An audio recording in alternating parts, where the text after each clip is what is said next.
that was generated from the defendant's phone extraction? It was. And if you were to go back into Celebrate today and try to create that same report, would it be in substantially the same condition as proposed Exhibit 30? Yes. And does that particular report provide information about a factory reset of the device? It does. Okay. Your Honor, I move to admit People's proposed Exhibit 30. Any objection? No objection. Admitted.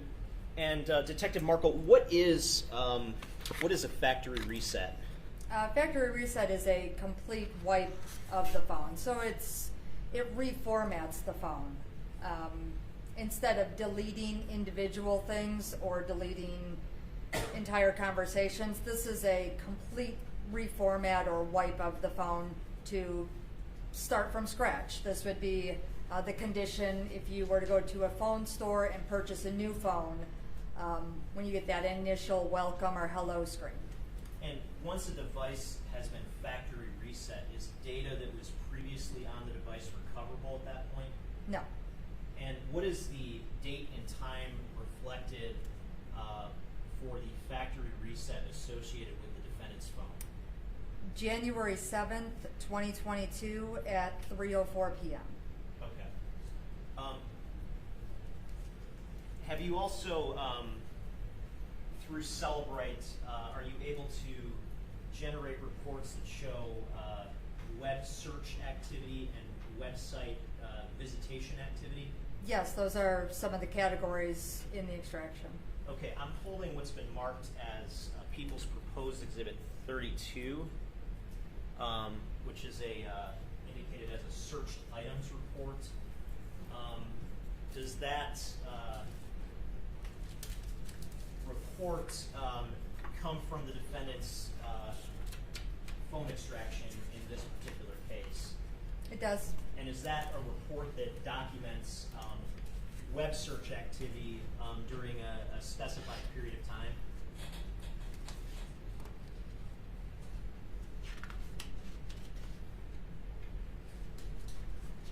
Yes. Did you want the time frame or? Yeah, I guess if you could start on the first page. What's the time reflected in row 1 and then the very last row as well? The row 1 is January 17th, 2022.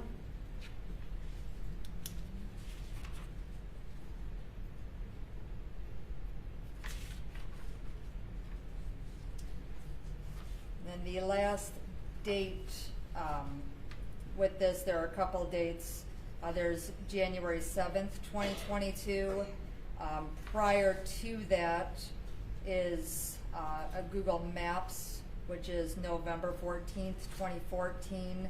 And then the last couple of pages do not have dates. Okay. So the primary range here is January 7th through January 17th, 2022. Would that be correct? Correct. And again, if you were to go back into Celebrate and try to generate that report again, would it be in substantially the same condition as proposed Exhibit 32 is? It would. Your Honor, I move to admit Eagle's proposed Exhibit 32. Any objection? No objection. Admitted. And I want to focus in on a couple of the searches reflected there in particular. If you could go to row 299.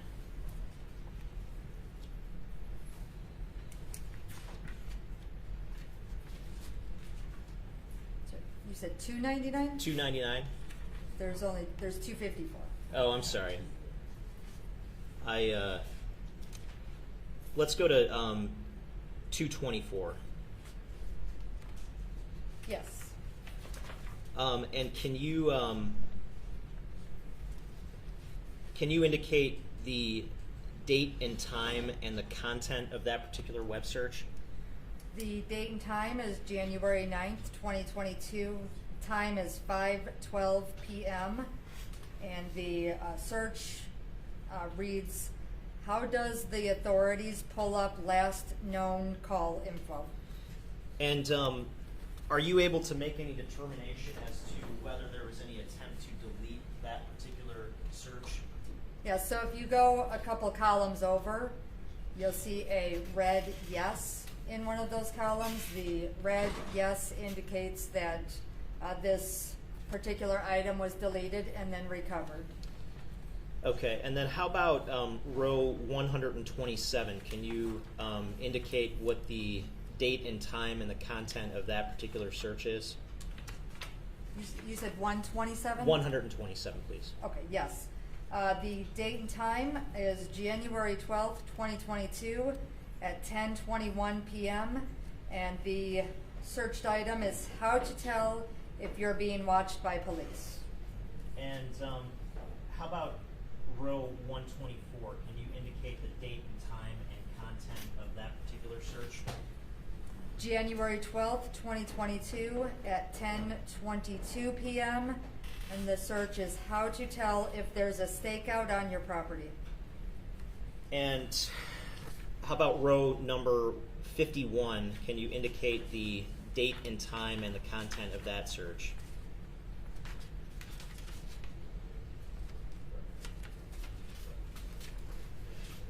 Row 51 was January 15th, 2022 at 10:31 a.m.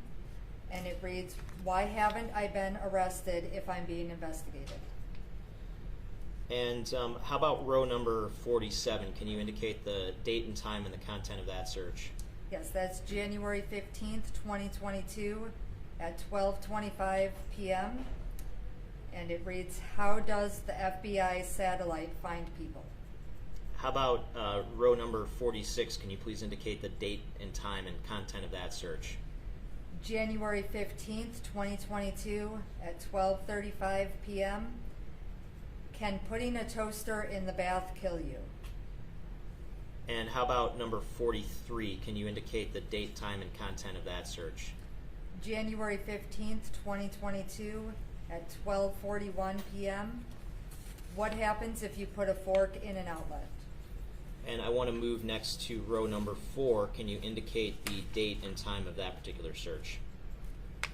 Row number 4 is January 16th, 2022, 2:59 p.m. and the search is Celebrate.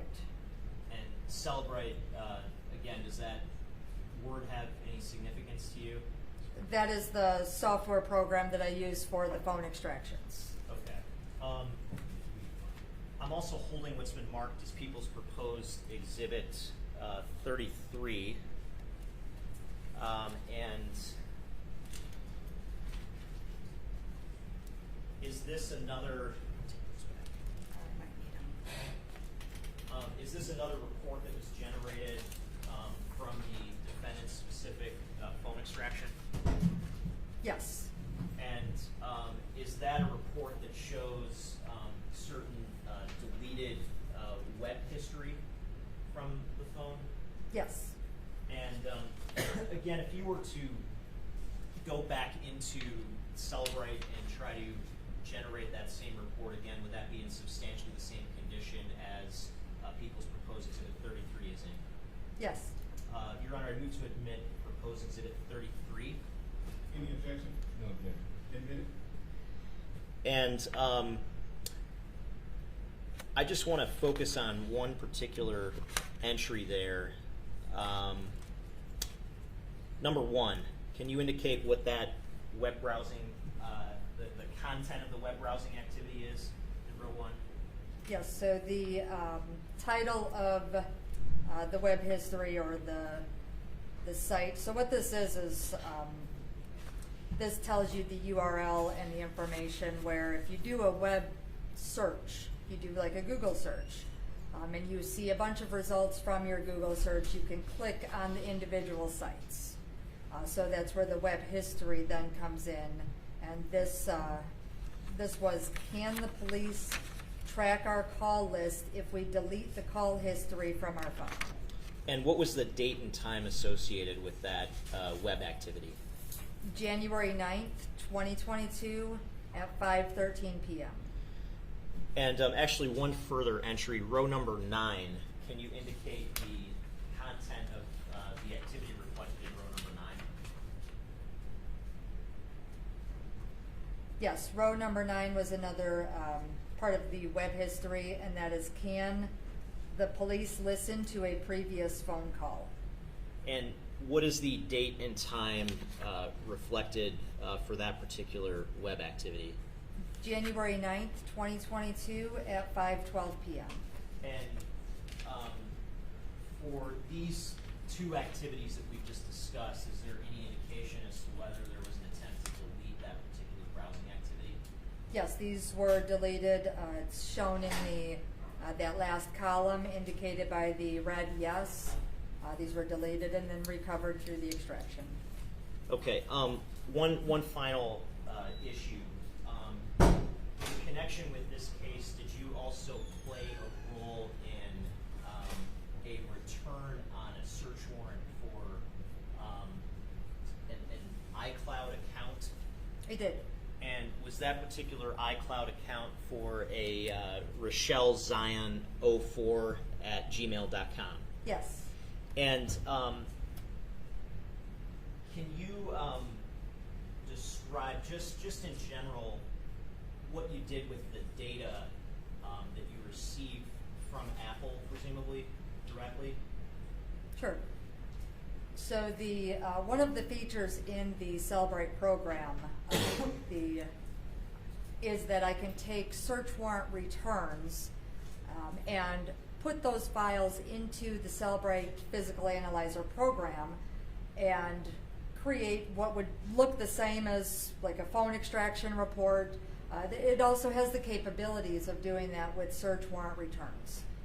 So with the iCloud search warrant, it's returned through links in an email.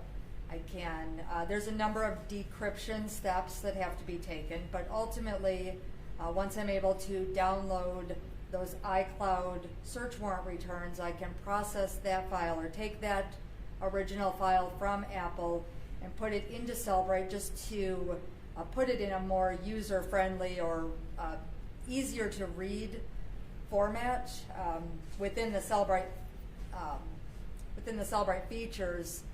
In that particular program, you can search, you can sort and filter, and it's just more of a user-friendly way to look through some of the records. Okay, and when that's done, taking the data from the search warrant return and putting it into the more user-friendly Celebrate format, does the content or the substance of the data get altered?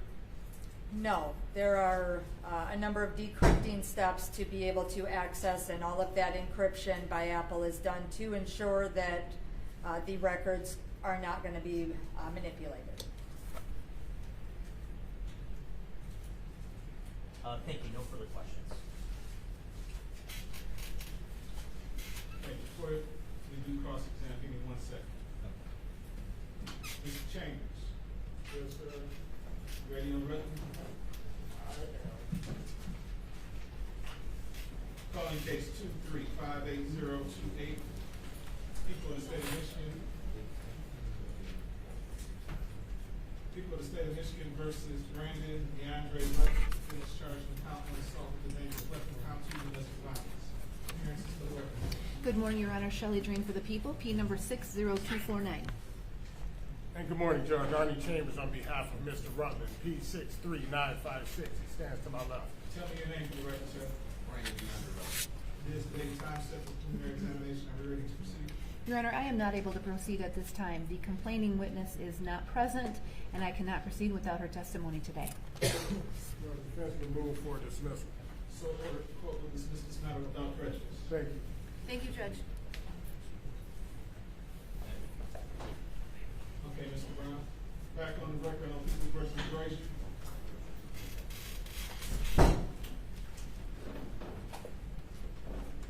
Good morning, Sergeant. Sergeant it is, correct? Detective. Oh, detective. I'm sorry. Good morning, detective. Now, you indicated we're asked about a couple of entries. Moving backwards at Exhibit 33, there was a question on whether or not some of the searches were deleted, and you indicated yes. And there was approximately 625 searches from that particular extraction, correct? Correct. Okay. And would it be a fair statement that every single search included in that extraction was deleted, correct? I'm not sure about all 625. I can say that The vast majority. in this particular, in Exhibit 33, there are 14 items on these pages, and all 14 were deleted, yes. Okay. And that's signified by the yes, the red yes in the deleted column, correct? Right. Okay. Could you go to item number, I believe it is, hold on one second, bear with me.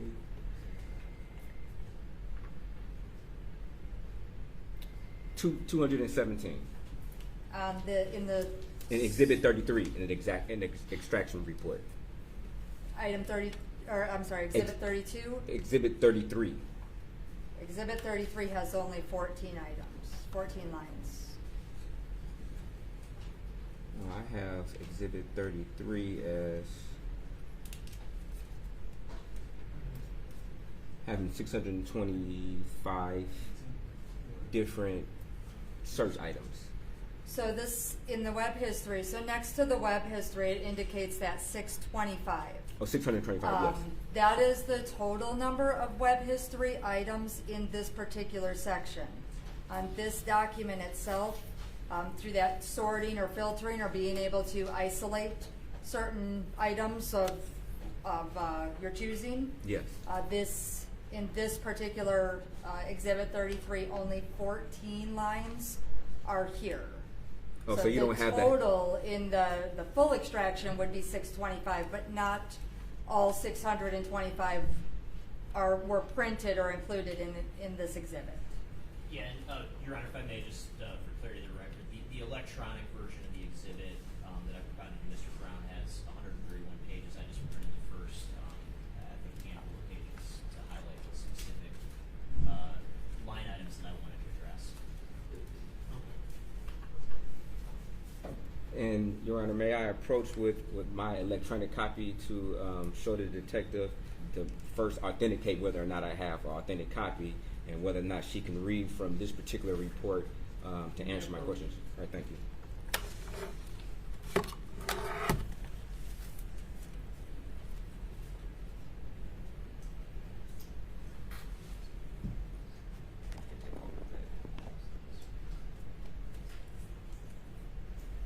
And you can scroll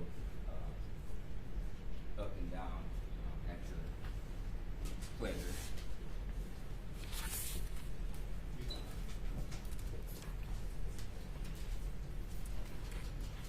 Now, Detective Marco, does that look like an authentic extraction that you undertook on Mr. Brazier's phone? So to be able to verify that this is the same as here, I would have to verify each of these lines to confirm that they were the same. So if you wanted to take your word for it that this is the full copy versus what I have here. Does it look substantially the same? Well, it looks like a similar. web history in every phone extraction. Okay, could you scroll down to 217, search history line 217 and 218?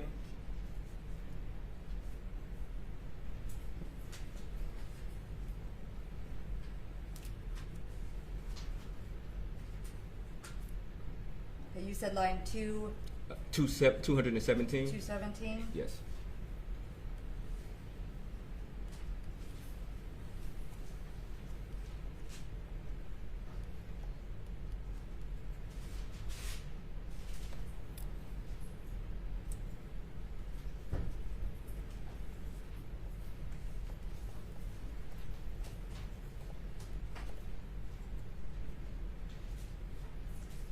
Okay, line 217. Okay, and could you, for the record, could you indicate what that search is? That is Kroger.com. Okay, and is that deleted? That is. Okay, and 218, is that also a search for Kroger? Yes, Okay, and that's deleted? it is. Okay, and just by looking at that particular extraction list, would it be a fair statement if that the vast majority, if not all of those 625 different searches have been deleted, correct? Yes, so if I'm just quickly scrolling down here, it does appear that the majority, if not all, on this are, but again, I'm not scrolling through and doing a full analysis or confirming sitting here on the spot. Absolutely. And it would be a fair statement that the vast majority of those 625 searches, other than the particular searches that were asked by the prosecutor, or just generic searches that had nothing to do with this particular case, correct? I wouldn't be able to answer about the vast majority. The couple that you pointed out were Kroger, but without looking line by line, I wouldn't feel comfortable saying the vast majority have something or nothing to do with this particular case without taking time to actually review it. Okay. Did you review these before you came to court? Not every single line, no. Okay, so when you do your extraction, are you looking for things, or you just generate the report and you don't ever analyze it? It varies. So I do the extraction on all of them. I don't necessarily do the review on every phone because they're...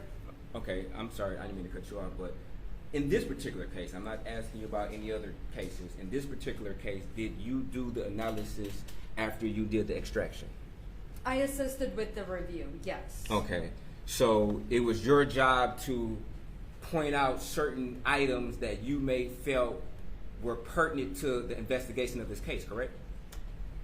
Yes and no. If I see something during my review, then yes. But as I was saying, because of the number of cases, I don't know the specific details of each individual case. So what I'm aware of, I can assist with doing the review and looking for things, but I may not know details of each case. So it's more of a combined effort with the detectives who are assigned to this and myself, but I am always there to assist. Yes. Okay, did you have a particular task or a particular area that you were looking for when you did the extraction on this particular case?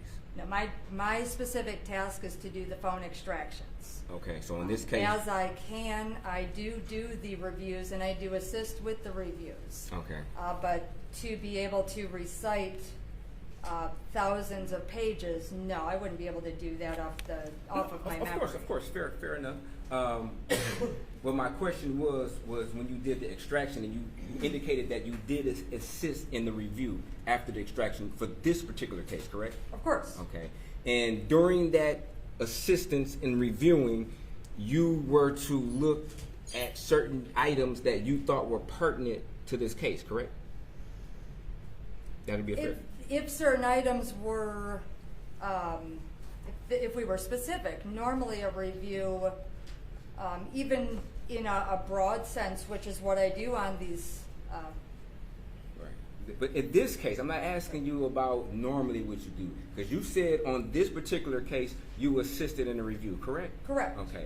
And during that review, you were to, I guess, itemize or isolate certain items that you felt were pertinent to the case, correct? No. That's what I was trying to say. I review and look for items of interest that may or may not be of interest. And then we talk amongst the other detectives, but when I'm doing a review, it's usually more of like a general review because something may stick out to me that doesn't mean something. Fair enough. So in your general review of this particular case, did you isolate certain items that you personally felt they may have be of value to this case? I don't isolate things. I keep it all together as one, so I don't isolate specific items. Maybe I used the wrong verbiage. Not actually isolated, but I guess select or write the particular number associated with that search down. No. You don't categorize it or anything, or label it or highlight it or do anything that would, I guess, signify that you thought this was of any particular value? No, nothing outside. If I'm understanding you correctly, do you mean like No, I mean, if you look at that list, if it's 625, and you look at item number 55, for example, and say, okay, I think this may be pertinent to this case, do you highlight it? Do you jot on the notepad item 55? No.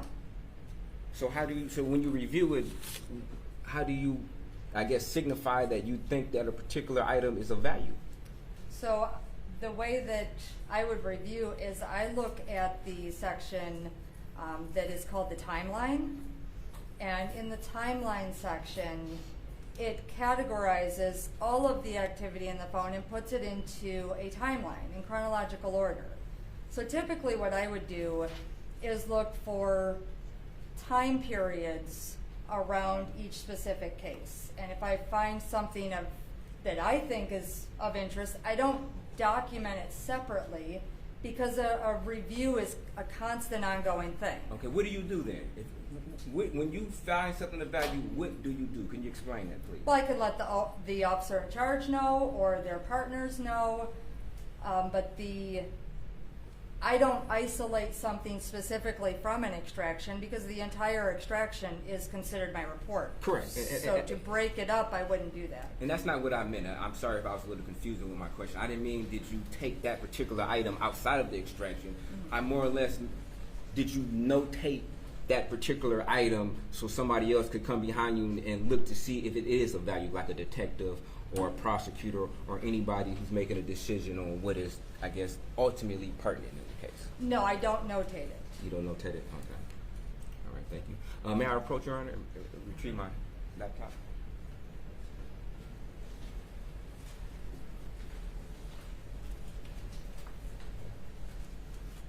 Now, going back to, make sure I have it right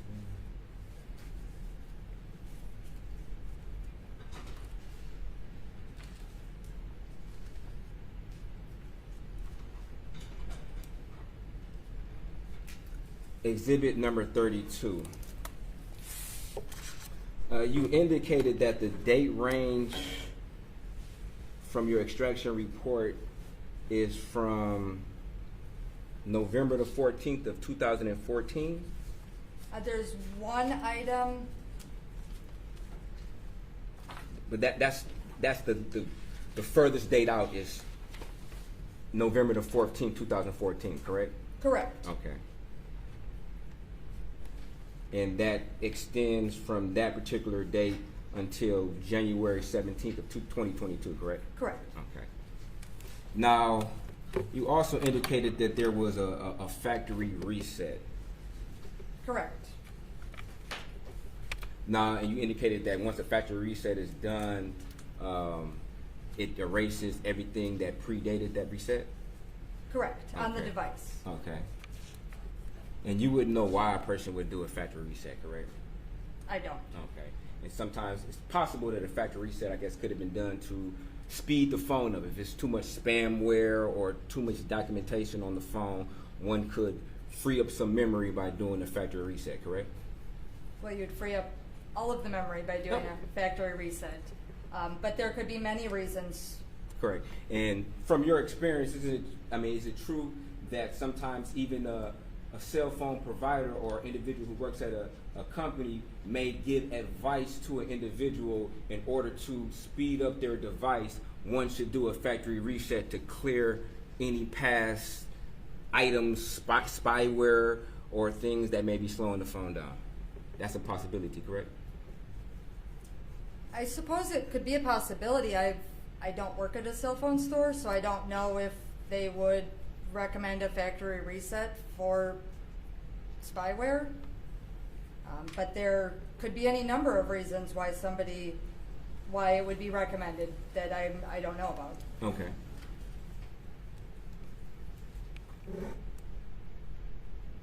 And you also indicated that you did 3 different extractions on this particular phone, correct? Correct. And you said you normally do multiple extractions in the event that you feel you may not have caught everything from previous extractions, correct?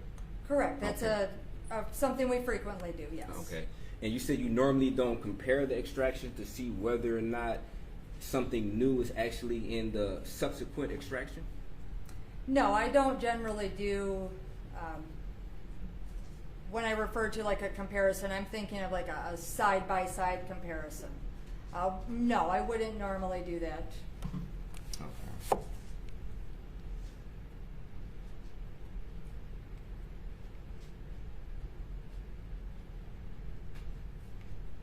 And you didn't do it in this particular case, correct? You didn't Correct. do it. Okay.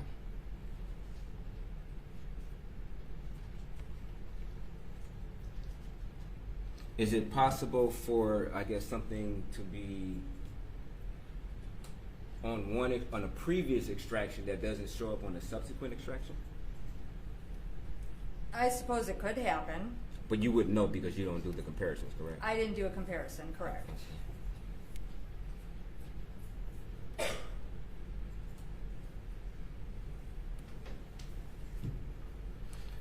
And you indicated that the software that you use, you said it's Alice, or did I get it? I'm just the Cellbrite. Did you say there's a program that strike that? The program that you use, the Cellbrite program you use to extract the phone, you're saying that's always playing catch up, correct? It's not current with the phone updates from the providers, correct?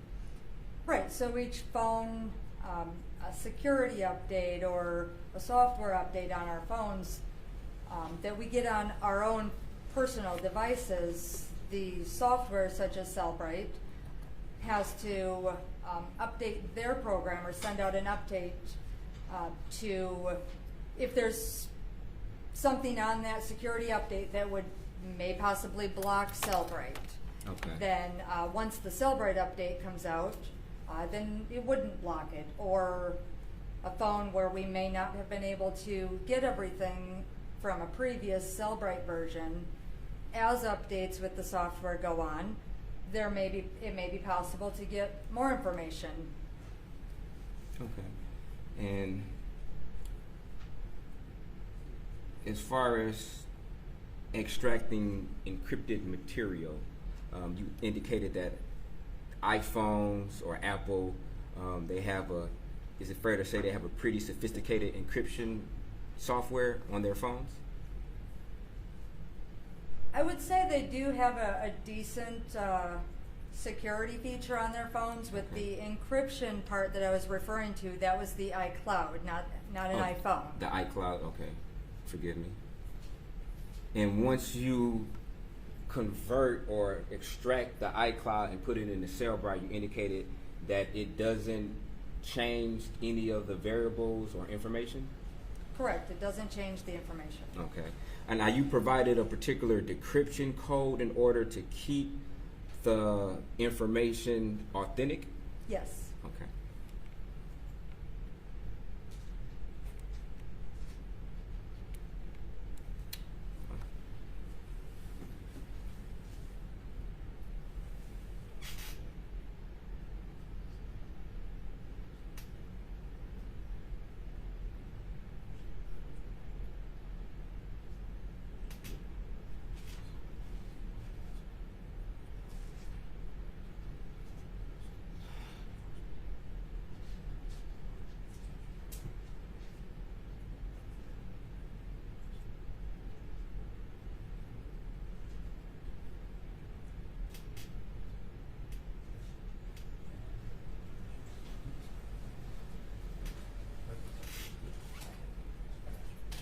All right, thank you. No further questions. Thank you. Thank you. Okay, Ms. Drain, did you have that upload for Rodney Holland?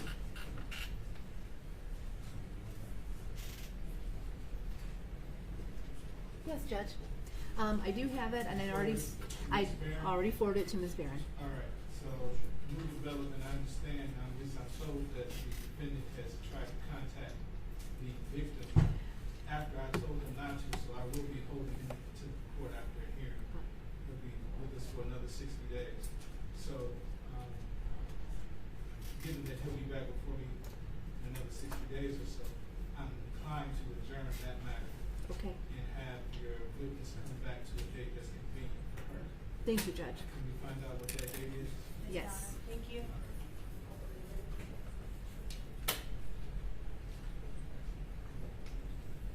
Who else did I have? Where did Mr.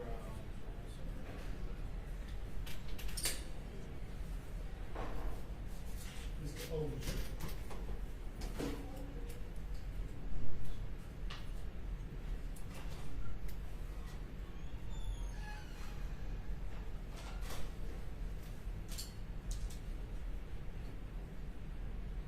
Is Mr. Miranda here?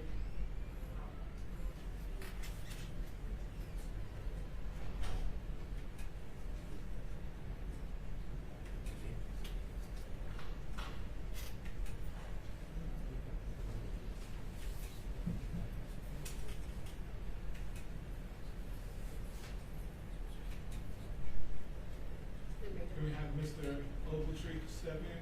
Yes, he's talking to Ms. Shelby, property right now. All right.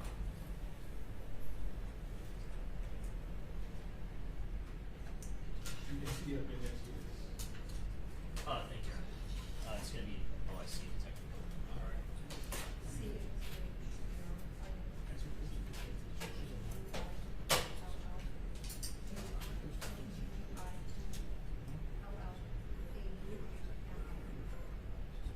Please raise your right hand. Do you swear or affirm to tell the truth, the whole truth, nothing but the truth, so help you God? I do. Thank you. Let's have a seat for this class.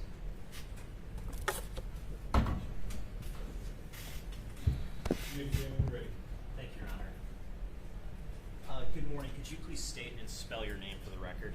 Good morning. Catherine, Catherine, Gilliman, Guillaaumin. And what do you do for a living?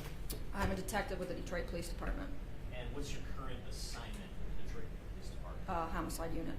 And how long have you been in the homicide unit? About 3.5 years. And what's your role in connection with this case? I'm the officer in charge. And compared to, have you previously investigated other homicides? I have. Compared to other homicides, would you say there's a defining characteristic of this case that distinguishes it from other cases that you've handled? Yes, there's no body. Okay.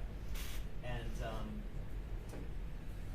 I want to put one exhibit up for you to look at that was admitted yesterday as People's Exhibit 19. You were here for testimony from Special Agent Reiner from the FBI about the phone mapping, is that correct? Yes. Just looking at page 11 of Exhibit 19, do you see the area that's marked with that yellow box toward the bottom right-hand corner of the screen? Yes. That was indicated by Special Agent Reiner to be the location of 26 Beresford. Is that correct? I believe it was 28. Okay. Are you familiar with what's in that particular area? Yes, a parking lot with dumpsters. Okay. And that would be the area that the defendant's phone had been consistent with sort of taking a round trip to and from in the early morning hours of January 5th of 2022? Correct.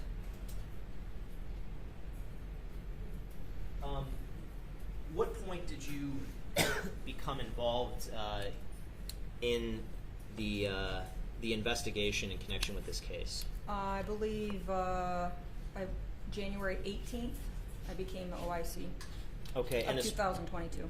And as part of your investigation, did you look into whether there was a possibility that Zion Foster was still alive? Yes. And can I ask, did you search morgues in the area? Yes. And did any of those searches provide any leads? No. Did you search hospitals in Yes. this area? Did any of those hospital searches provide any leads? No. Did you search for whether Ms. Foster had done any sort of international travel? Yes. Did that provide any leads? No. You heard Ms. Foster's mom testify yesterday about her Instagram account, Zion's Instagram account. Yes. Did you obtain a search warrant to get records associated with that particular Instagram account? I did. And that'd be the iilove.ra account? Correct. And did you get a return from Instagram pursuant to the search warrant? Yes. Your Honor, at this time, I would move to admit People's Exhibits 34 and 35. 34 is a certificate of authenticity from Meta for that particular Instagram account. And 35 is a disc with the actual search warrant return on it, showing the account records. I'd move for those to be admitted under Michigan Rule of Evidence 902 subsection 11 as certified records of regularly conducted activity. Any objection? No objection. Admitted. As part of your investigation, did you review those records that have been admitted now as People's Exhibit 35? I did. And was there any activity that you saw that was potentially attributable to Zion Foster after January 5th of 2022? There was, I believe if you're referring to a connection from Vertez Gonzalez, her boyfriend. And did it look like Vertez had used the account to try to get some information about potential contact information? Correct. At some point? Yes. Was there anything suggesting that Zion herself was using that account after January 5th of 2022? No. Okay, and you heard Yes, I think that calls for speculation on whether or not who accessed the account and for what purpose. If she's in a position to say something. I'll sustain that objection. Okay, very well, Your Honor. I'm going to move on anyways. Now, you heard Ms. Milton testify about Zion's bank account. Is that correct? Correct. And as part of your investigation, did you obtain a search warrant for Zion's banking records? I did. And what was the institution that you obtained the search warrant from? Navy Federal. Navy Federal. Okay. And did you obtain two separate search warrants or just one? Two. Okay. And when approximately was the first search warrant obtained? Earlier on in the investigation, I believe it was possibly May of 2022. Okay. And did you receive a return from the banking institution for I did. those records? In terms of that original set of records, Your Honor, I have a disc labeled Exhibit 36, which again is a certified copy of banking records obtained in connection with this case, and I'd move for that to be admitted under MRE 902 subsection 11 as certified records of regularly conducted activity. Any objection? No objection. Admitted. Okay, and in terms of those initial banking records that you obtained, did you see any sort of, I guess, pattern in the banking activity after January 5th, 2021? No. Was there any banking activity after that point? No, unless you're referring to the second search warrant. Okay, just focusing on the first one for now.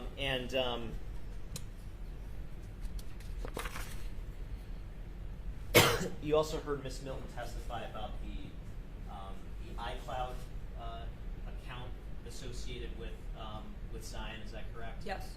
And did you obtain a search warrant to get data from Apple for that particular account? Yes. And did Apple, as you understand it, provide data to the Detroit Police Department Yes. On a return for that search warrant? Yes. And you heard Detective Markle testify about transferring that data into a format that was usable through Celebrate. Is that correct? Correct. And at some point during your investigation, did you go through and look into that data in the Celebrate program? Yes. And did among the data that was returned from Apple, were there communications in the form of text messages or instant messages? As far as Google or iCloud? As far as iCloud. iCloud? Ask a question again, I'm sorry. In terms of the data that you were able to review from Zion's iCloud account in Celebrate, were there instant messages or text message communications? Yes. And did you review that data for communications specific to the phone number for the defendant that has been previously discussed in this case? I did.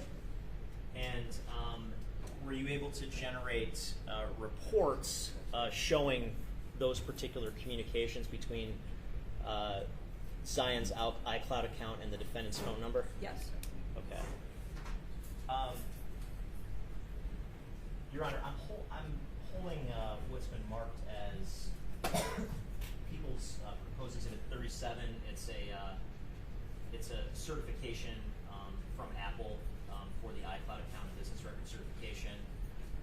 And then subject to that certification of records, I have two separate exhibits that I'm offering as certified records of regularly conducted activity. One is People's Proposed Exhibit 38, which is a disk that contains approximately 1,000 pages that we're not going to get all into, roughly 1,000 pages of communications between the iCloud account and the defendant's phone number, and from one period of time. And then Exhibit 39, which contains a different period of time, a shorter amount of communications, and I'm moving for those to be both admitted under Michigan Rule of Evidence 902 subsection 11, certified records of regularly conducted activity. Any objection? No objection. Admitted. Okay, thank you. In terms of, let's start with exhibit. I'm sorry, I misspoke on the exhibit number, Your Honor. It's 36 has already been admitted. It's 38 that has the iCloud communications. I thought that's what you said. Did I say it? Okay. I was holding 36 in my hands. I may have. Sorry about any confusion. Okay, so in terms of Exhibit 38, I want to walk through a couple of these communications.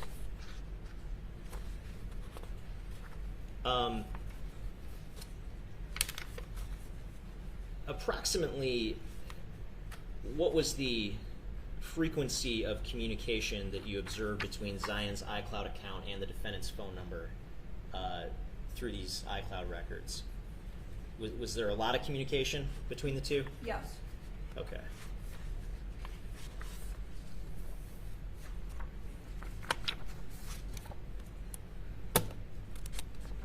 And I'm just going to hand you a couple of, these are just excerpts from the exhibit, a couple of excerpts from the file that's on the disk to walk through.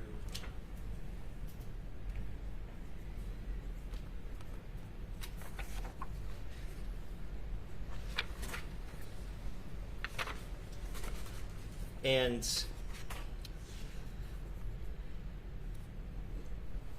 this particular series of communications on Exhibit 38, are these messages from the period of time November 2nd of 2020 through December 10th of 2021?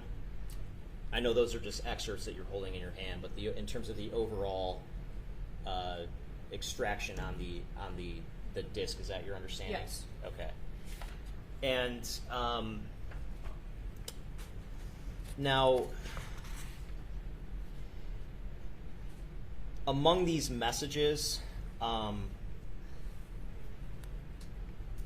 were there any messages surrounding the idea of the defendant's knowledge of how to delete data? Yeah, there were some messages about deleting. I believe he told her to delete something in a message.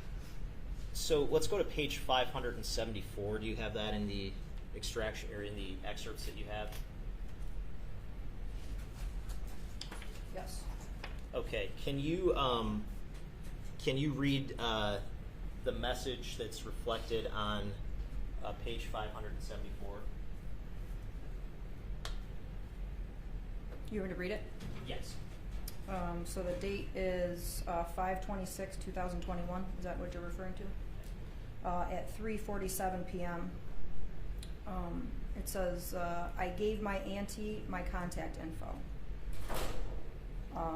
Another message, I showed you in a screenshot. If she texts me, I'll answer. Oh, and have Alima delete y'all conversation off Instagram and iMessage that involve what's going on. Okay. And in terms of that particular message about advising deleting, was there any particular phone number that message was attributable to? It's from phone number 313-575-3450, and it is sent to RachelZion04@gmail. Okay. And then looking at page 575, does the conversation continue? Yes. And It's from the same phone number of 313-575-3450, sent to RachelZion04@gmail. The message says, legally, if they go forward with a search warrant, they can take her phones, computers, etc. That was sent on May 26, 2021 at 3:49 p.m. okay. And how about page 577? Is there a message in a similar vein on page 577? Yes, from the same phone number, 313-575-3450, sent to RachelZion04@gmail. Yes, clear that whole conversation. That was also sent on May 26, 2021 at 4:01 p.m. Okay. And I want to draw your attention to, well, let me just ask you as a general matter, were there any messages reflected in this exhibit, People's Exhibit 38, that were, which you'd characterize as sexually explicit? Yes. Let's go to page 395. Is there a message that reads, bruh, IMA? Yes. Can you indicate the date and time of that message? That's going to be May 4th of 2021 at 12:27 a.m. And is there an indication of which number sent that message? 313-575-3450. And that'd be the defendant's number? Yes. And what is the content of that message read? It says, bruh, I'm gonna, which I would assume is I'm going to, it's IMA, kick my BM out of the MF house. Okay. I would read that as, bruh, I'm gonna kick my baby mama out of my motherfucking house. And are there subsequent messages from that same time frame that add on that? Yes. And what's the next message? Sent from the same phone number. This bitch swear everybody wanna fuck me, or I'm just giving dick out.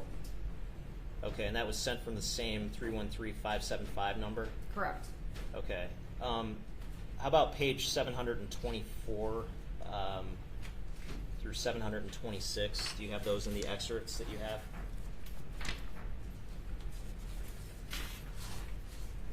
Yes. Is there a message that starts with I'm getting? Yes.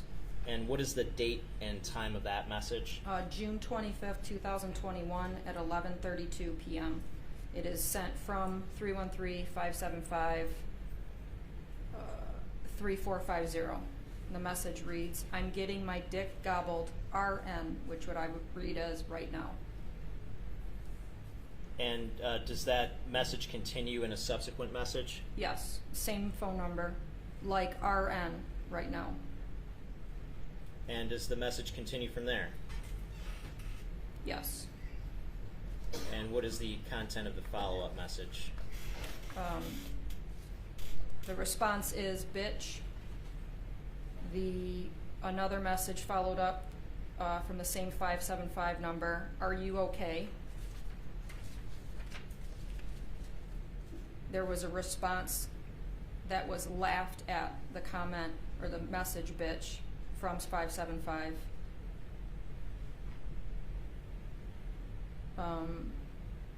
A question sent to 575. Yes, I want to know if you had crud because that's all I'm running off of. Followed up message sent to 575. But enjoy that. Text me when she leaves.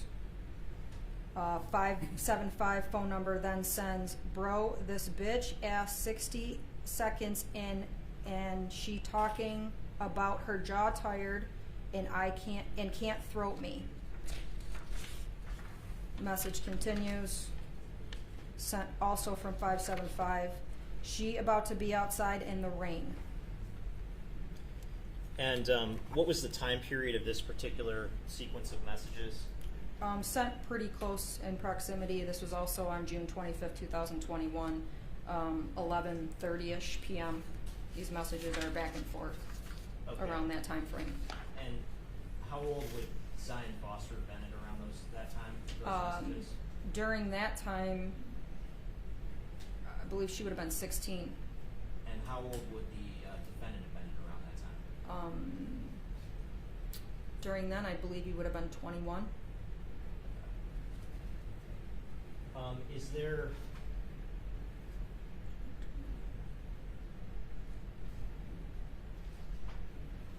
and in terms of the messages contained in People's Exhibit 39, which has been admitted, is this just subsequent messages from the period of December 31st, 2021 through January 3rd, 2022? Yes. Okay. And Angie, this, if you can take a look at page 13.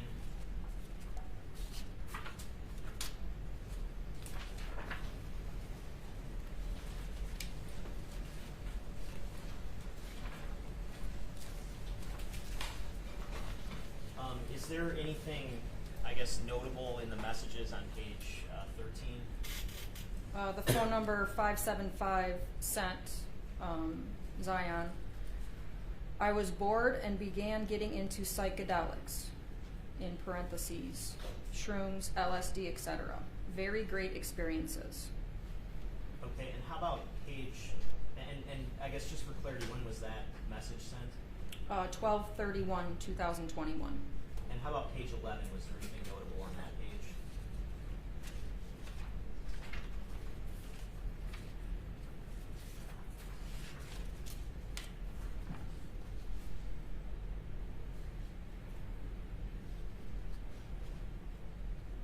The 575 number sent, just took some LSD, about to be on a journey for a few hours. That was sent also on 12/31/2021 at 5:36 p.m. Okay. And then are there any messages from the iCloud account from January 4th or January 5th that you observed?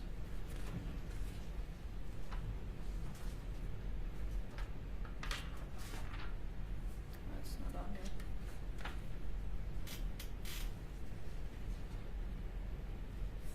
The last page is December 31st. I don't Okay. have. And yesterday, when Special Agent Reiner testified, I asked him about an exhibit that had been admitted from the particular Google account. Yes. Did you obtain a search warrant as part of your investigation to get account information from the defendant's Google accounts? Yes. And that specific extraction that was published yesterday is People's Exhibit 40 regarding the searches for trash compactors and things of that nature. Is Yes. that from that particular account? Yes. Okay.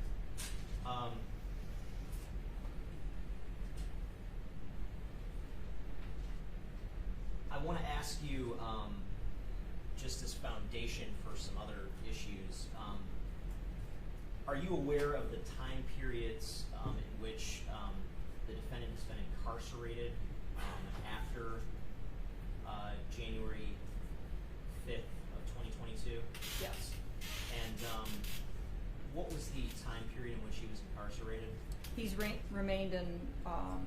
type of custody between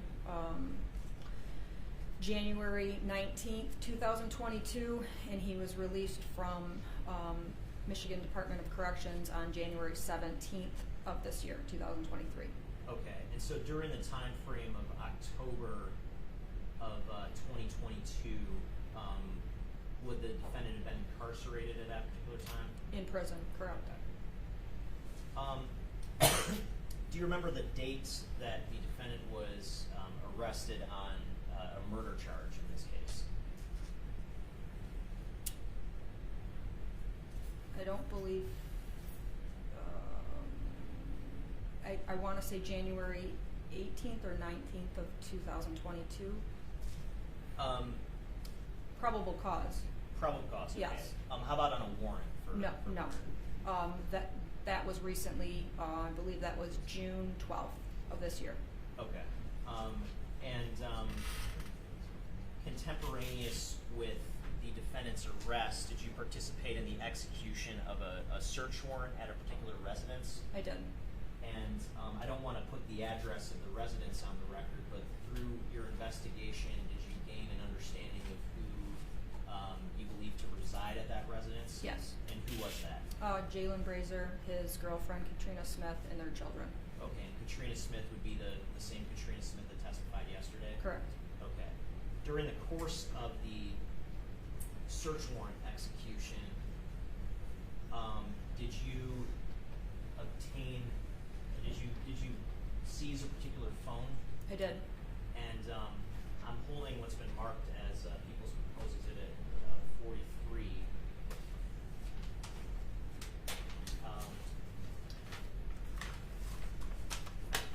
Take that out.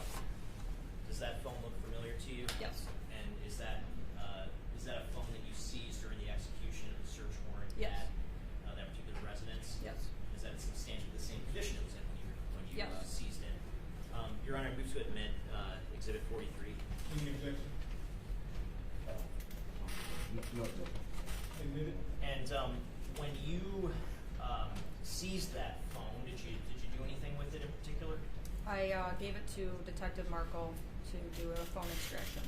Okay, and did you receive an extraction back from Detective Markle? I did. Before we get to that particular phone, was there another phone extraction that you reviewed from Katrina Smith's phone from back in January of 2022? Yes. And you heard her testify yesterday that she gave consent for her phone to be extracted? Yes. Now, that particular phone, did you review the extractions from that phone? Yes. And I am holding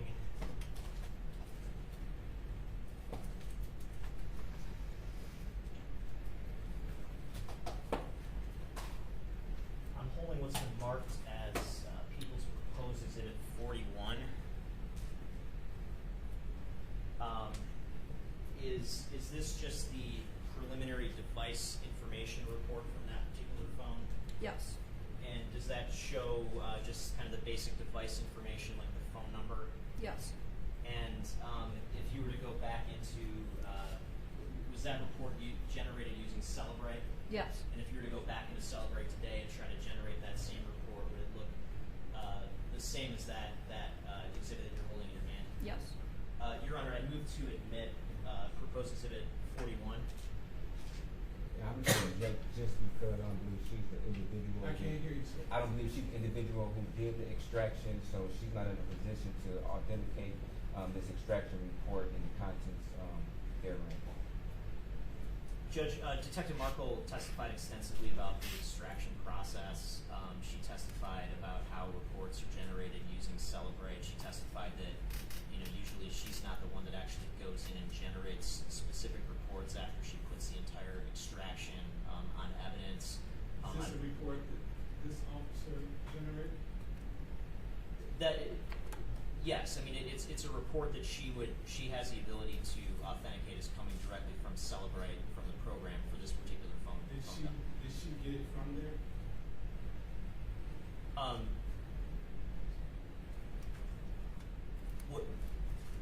Detective, this particular report that you're holding, Exhibit 41,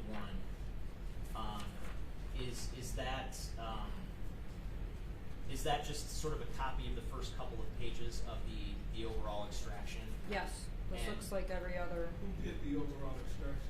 Detective Markle, What role did you play in the extraction? reviewing, information. And you reviewed the information that she gave you? Yes, Does that appear to be the information that she gave you? it does. Okay, thank you, Your Honor. So, again, with that foundation, I move to admit People's proposed Exhibit 41. Same objection. She just reviewing, she didn't make the extraction, so she can't authenticate it. She's looking at a She's report. not authenticating anything. She's saying this is what she received from Detective Markle. Correct, same objection, so we need to course correct. Okay, thank you, Your Honor. And is there a particular, without saying what the particular phone number is there a phone number that's generated on that report? Yes, we'll say, the last four is 7046. Okay, and have you used that phone number to communicate with Ms. Smith recently? Yes. Okay. And I've got another document that I'm holding, labeled as proposed Exhibit 42. Detective, have you, in terms of this same phone extraction, did you review text messages or instant messages between Miss Smith's phone and that same 313-575-3450 number we've discussed is associated with the defendant? Yes. And Exhibit 42, is that an extraction from Celebrite showing messages between the two of them from January 4th and January 5th of 2022? Yes. And again, this report that you're holding that's been marked as People's Proposed Exhibit 42, does that come from the overall extractions from this phone number that you received from Detective Markle? Yes. And is that in substantially the same condition it would be in if you went into Celebrate and tried to generate that report again today? Yes. Your Honor, again, I move to admit People's Proposed Exhibit 42 based on the same foundation. And once again, I would object. She's in no position to say whether or not it's in a substantial same position as an individual who extracts it from Celebrite because she has no experience in extracting from Celebrite. She testified that she reviewed the report once it's handed to her from Detective Markle, but she's in no position to say whether or not this particular contents have been altered or in the same substantial condition as when they were originally extracted from the phone. Furthermore, this exhibit doesn't indicate what phone this came from. It doesn't indicate that it came from a particular extraction. It's just a list of search items. So her looking at this particular item, she can't say whether or not it came from the same report that was she just authenticated or said that she reviewed previously. I'm hearing you talking in circles because she did just say that this came from the phone extraction from Katrina Smith. She's reviewed it. She's familiar with that extraction. She's familiar with the messages contained in this particular exhibit as coming from that extraction. This is just a portion of the extraction that probably is hundreds of thousands of pages long. So that this is just a snippet of relevant information for purposes of this particular hearing that I believe foundation has been laid to show that it is what it purports to be. Were you present during the extraction process? No. But can I ask this, Judge, I guess to lay for the foundation, the extraction process in general, can you, let's say you get a phone, do you place the phone on evidence, Yes. and then you want the phone forensically extracted by Detective Markle, what do you do with it? Give it to her. Okay, so you take the physical phone, you give it to her to get extracted. Yeah. Once she's finished with the extraction, what do you get back in terms of the extraction? She'll put it on a drive. I'll bring my drive to her and she'll put it on the drive, but she also does a report. Okay, and the extraction that Detective Markle creates, does that get put on evidence? Yes. And do you get a copy of that? Yes. It's just an identical copy of whatever Yes. went on evidence. Yes. And then the phone itself, once the extraction's done, where does the phone go? It goes back into evidence. Okay, and so in terms of the phone extraction done for Katrina Smith's phone, did it follow that process? Yes. And this document that you're holding in your hand, is that an extraction, a portion of the overall data that was extracted from her phone? Yes. And are you confident that no alterations have been made to that document? Yes. That if you, again, were to go back into Celebrate today with her specific phone dump and pull that document again, you'd get the same information back? As far as technical, I would expect the phone, if Detective Merkel takes the phone and does the same exact thing, it would look exactly like this. So again, Judge, as the proponent of the evidence, I am offering this as text messages between Katrina Smith and the defendant that were extracted from Katrina Smith's phone, and I believe there's ample foundation to show that this is what I'm reporting it to be based on the testimony. Based on this witness's testimony as well as prior witness. Detective Correct, Mark based on- explain what the process is in extracting phones. Mr. Brown? Yes, and I don't believe that Detective Markle even testified to extracting this particular phone number. He asked her questions about another phone number, but he never asked her particularly about this phone, so I'm not even sure if she even extracted. All we have is this witness testifying that Detective Markle extracted the phone, and she also testified that she wasn't present when Detective Markle extracted the phone, so she's in no position to say whether or not this particular document is in the same substantial condition as when Detective Markle extracted it, or whether or not if Detective Markle were to extract the phone right now, it would be similar to the item she has right now. I'm curious, why didn't you try to bring this to Detective Markle?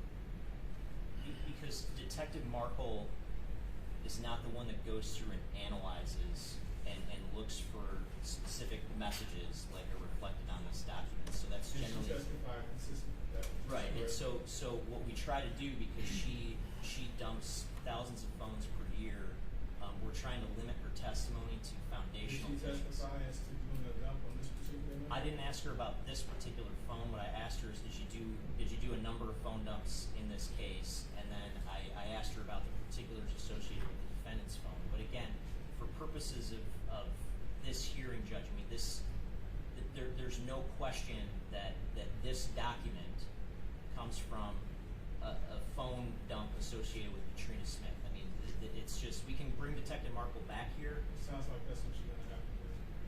Judge, again, the authenticity required, it's a minimal showing. There's a de minimis showing required for authenticity of me offering. You called a witness who is testifying that she received something from Detective Markle. We don't know where Detective Markle, she testified as to other numbers or what her usual process is, but not as it relates to this particular number. But Judge, the overall, there's one person that does these phone dumps at DPD Homicide, and it's Detective Markle. And so the fact that there is a phone dump in existence in this case means that it was done by Detective Markle. And again, there's no, I don't have I didn't hear Detective Markle say that. I can ask this witness that question.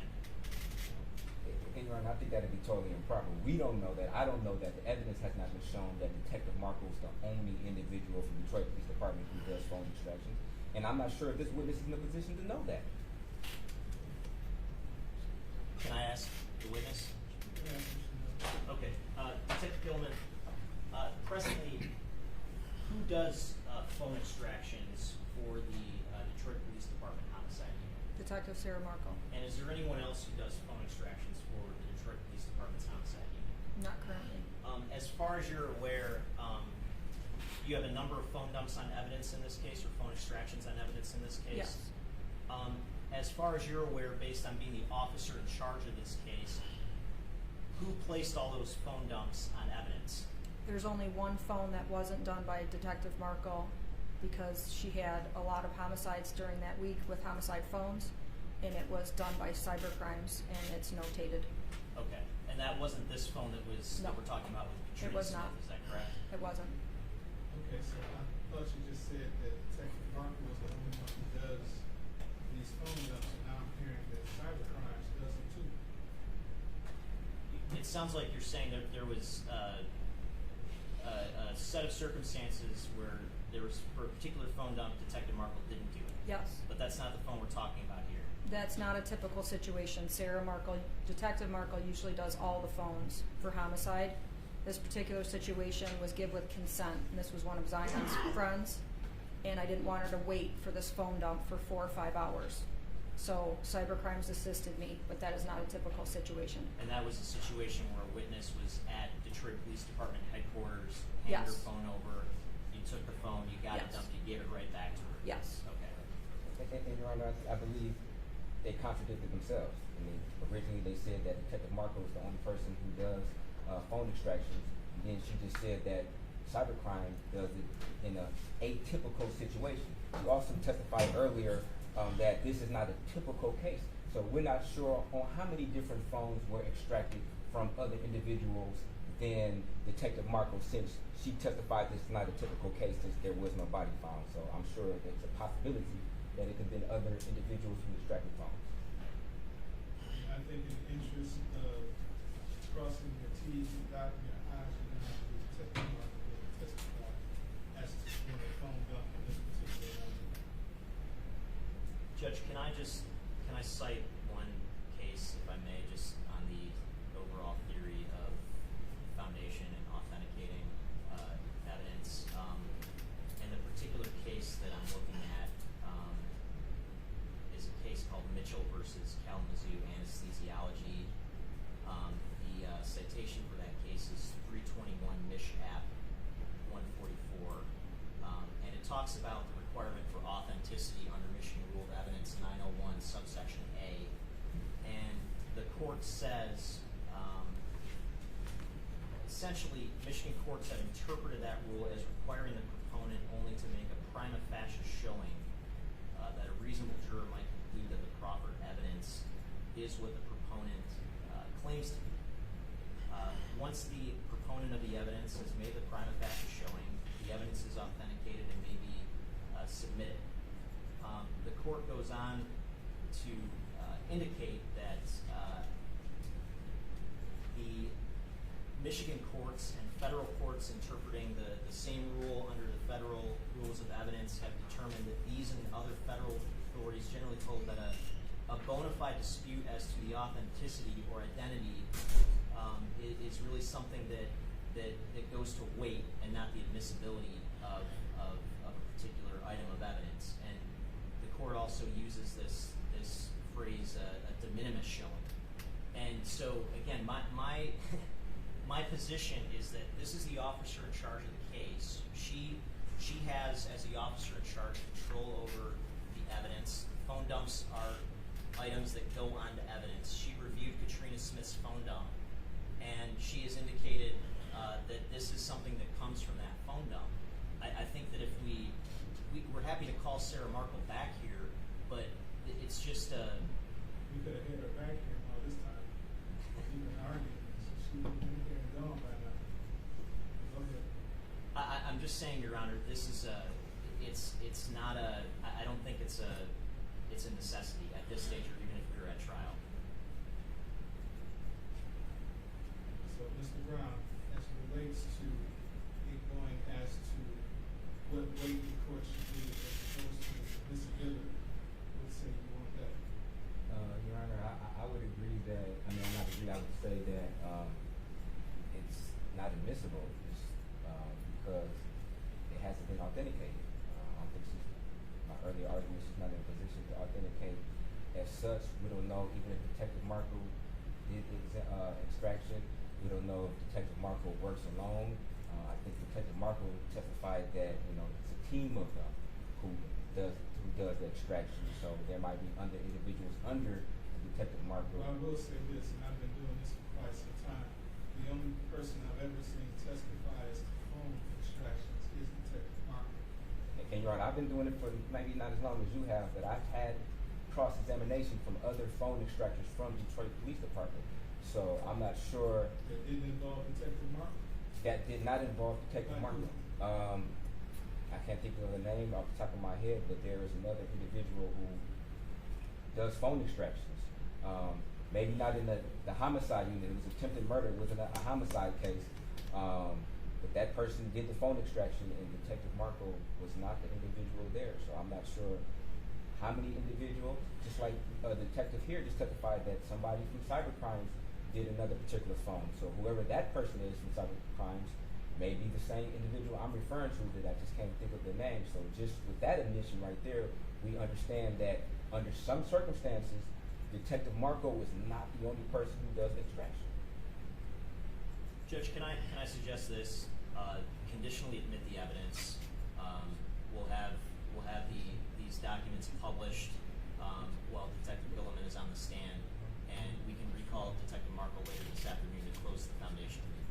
Because the issue is that when I can't just put her on the stand and say, hey, detective, out of the 2,000 phone dumps that you've done in the past year, tell me where this particular document comes from. She's got to have time to prepare for those questions, and I obviously can't put her up cold without giving her that time. So if we could move forward and Let's move forward. Thank you, Your Honor. Now take the admission of it under advisement. You may proceed. Okay, thank you, Your Honor. Now, Detective, in terms of Exhibit 42, Hang on one second. Mr. Ogletree. Let me pause just for a second. I know these folks have somewhere to go. You ready? You ready to do Miranda? Yeah. Come on, let's do it real quick. Calling case 2357883, People of the State of Michigan versus Ramon Miranda. Defendant is charged in count 1, unlawful imprisonment. Count 2, domestic violence. Count 3, interfering with crime report. Appearances for the record, please. Anyone else here about Mr. Miranda?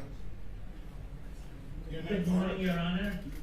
May it please the Honorable Court, Adele Hartwell for Marshall Howard. I'm not doing Howard yet. Hang on. Ma'am, tell me your name for the record. Shalonda Heisley, And who are you, sir? Ma'am, interpreter for Raymond Miranda. please raise your right hand. You swear or affirm to translate from English to Spanish to English to the best of your ability? Yes, Your Honor. Thank you. Your name for the record, sir? Ramón Miranda Jiménez. Miranda Jimenez. All right. What's your pleasure, counsel? He is decided to waive his right to permit his examination. Can't hear you. He decided to waive his right to permit his examination. Sir, please raise your right hand.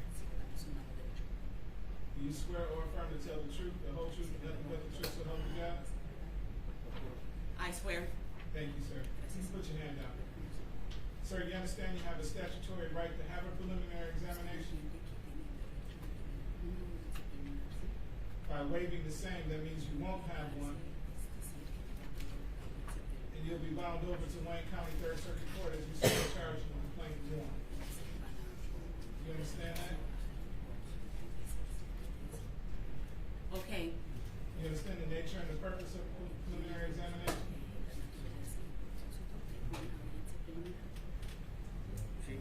Yes, I think so. You understand if you were to have one, the prosecution would have to establish that the crime you're charged with was committed in the city of Detroit, and it was probable cause to believe you committed it.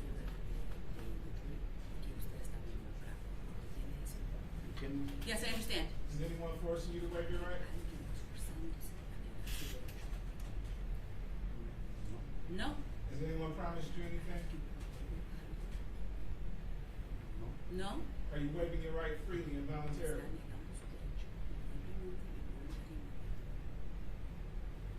Yes. Mr. Elsie, can I get you to pitch in just for a second? Yeah, sure, Your Honor. Brian Elsey, standing in for the people. My P number is 81329. Any objection from the people? No, Your Honor. Thank you. The court finds defendant's waiver is made knowingly and voluntarily freely given. The court finds defendant over to Wayne County Third Circuit Court Criminal Division for further proceedings. His arraignment on the information date and time will be August 23rd, 2023 at 9 o'clock a.m. Call will be continued. Thank you, Your Honor. Yeah.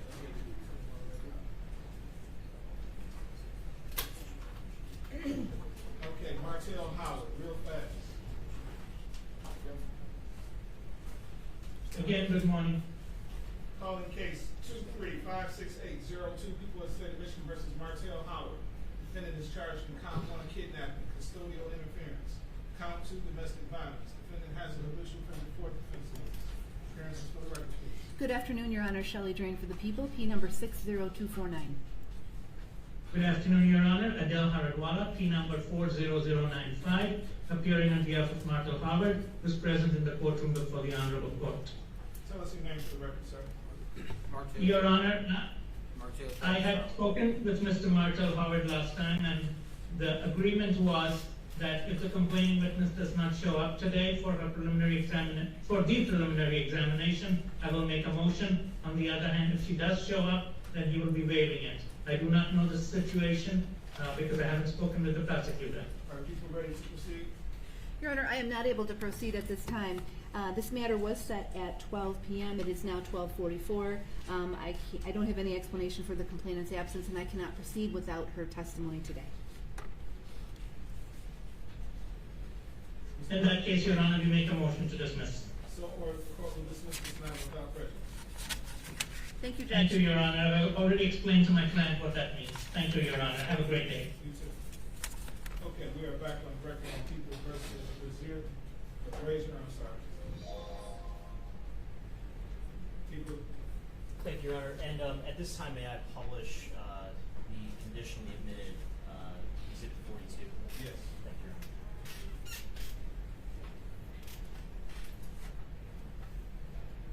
Honor. Okay, and Detective, just to be clear, when we're looking at this particular report, you see the column up at the top that says direction?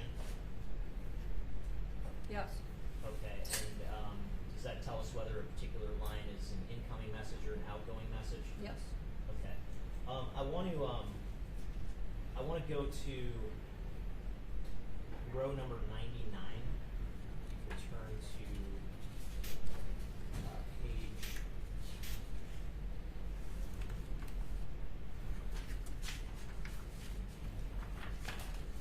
page 10.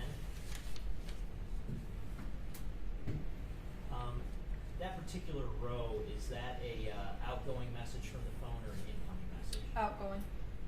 And what was the date and time associated with that message? January 4th, 2022 at 11:31 p.m. And what number was that message sent to? I'm just going to say the last four. You can say the full number for the. Okay.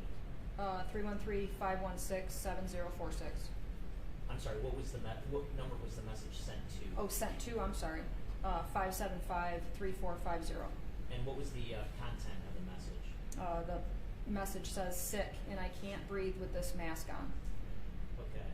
And if you can move down to row 114 on the next page. Was that an outgoing message? You said 104? 114. Oh, 14. Yes. Okay, was that an outgoing message or an incoming message? An outgoing. And what was the time and date reflected on that message? January 4th, 2022, 11:46 p.m. And again, what number was that sent to? Sent to 575-3450. And what was the content of that message? I want to come home and lay down.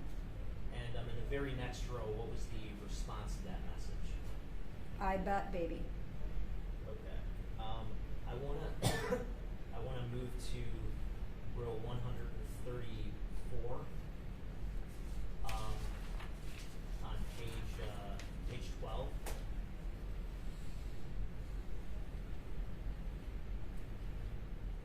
Was that an outgoing message or an incoming message? Outgoing. And what was the time and date of that message? January 5th, 2022 at 12:23 a.m. And what number was that message sent to?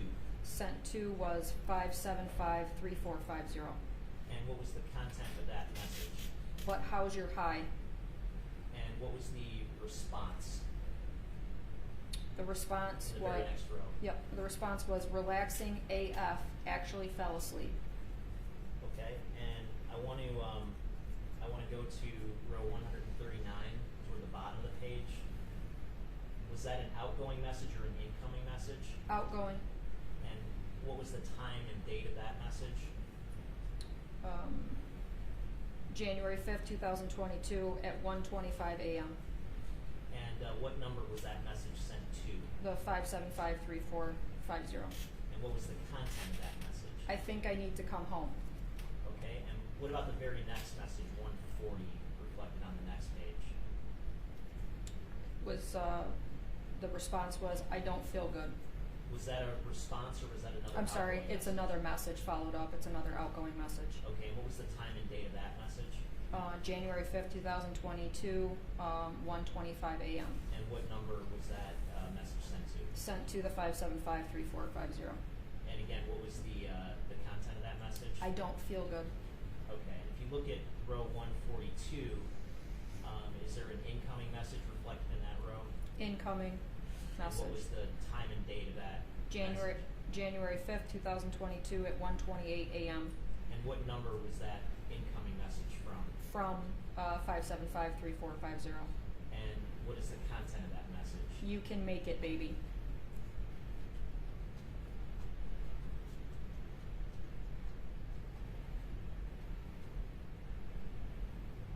I want to go to row 145. Is that an outgoing message or incoming message? Outgoing. And what is the time and date of that message? January 5th, 2022 at 1:32 a.m. And what number is that message sent to? Sent to 5753450. And what is the content of that message? My stomach hurts and I feel sick. I keep getting hot and cold. Okay, and how about the very next message? Is that an incoming message? Incoming. And what time is that message sent incoming? Same date, January 5th, 2022 at 2:12 a.m. And what is that number incoming from? Incoming is 5753450. And what is the content of that message? Okay, baby, do you want me to come now? Now, how much time passed between those two messages reflected in 145 and 146? Let's see, 40, 50, about 40 minutes. Okay. How about 147? Is that an incoming message or an outgoing message? It's an incoming message. And what is the date and time of that message? January 5th, 2022 at 2:12 a.m. And what number is that message from? 5753450. And what's the content of that message? I'll hop in the shower to kick this high off. And I want to move to row 157. Is the message, I'm sorry, row 156, is that an incoming message or outgoing message in 156? Incoming. And what is the time and date sent from that message? January 5th, 2022 at 2:12 a.m. I'm sorry, can you double check that date? You said line 156? Yeah, 156. Incoming message, January 5th, 2022. I'm sorry, 2:21 a.m. Okay, and what number is that message from?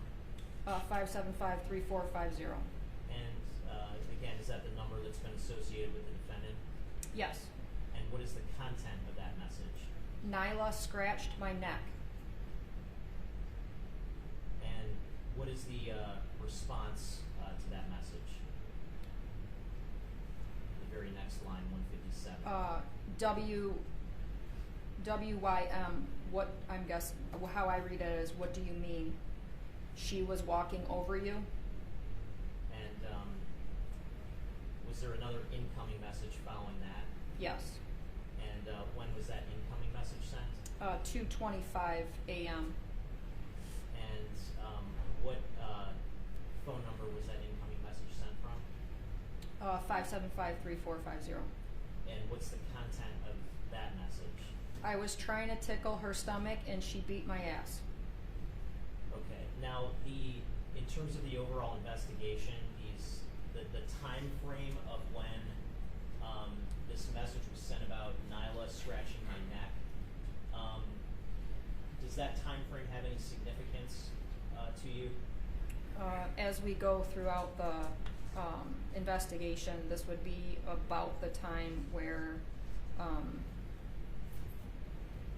Brazier had already admitted to putting Zion's body in the dumpster. And we're going to get to that through other witnesses. Yes. But it's around that time that these messages are being exchanged. Yes. All right. I want to ask about the this phone that has been admitted as People's Exhibit 43.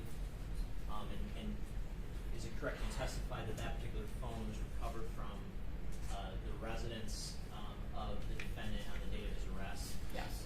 And when you got that phone, did you provide that phone to Detective Markle? I did.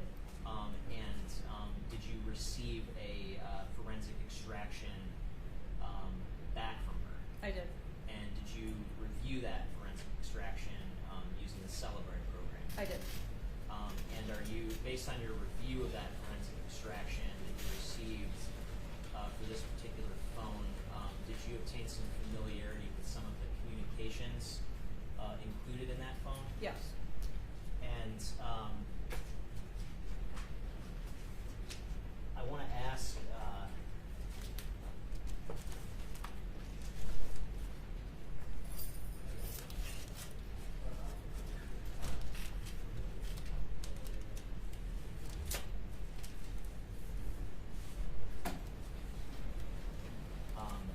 holding proposed exhibit 44.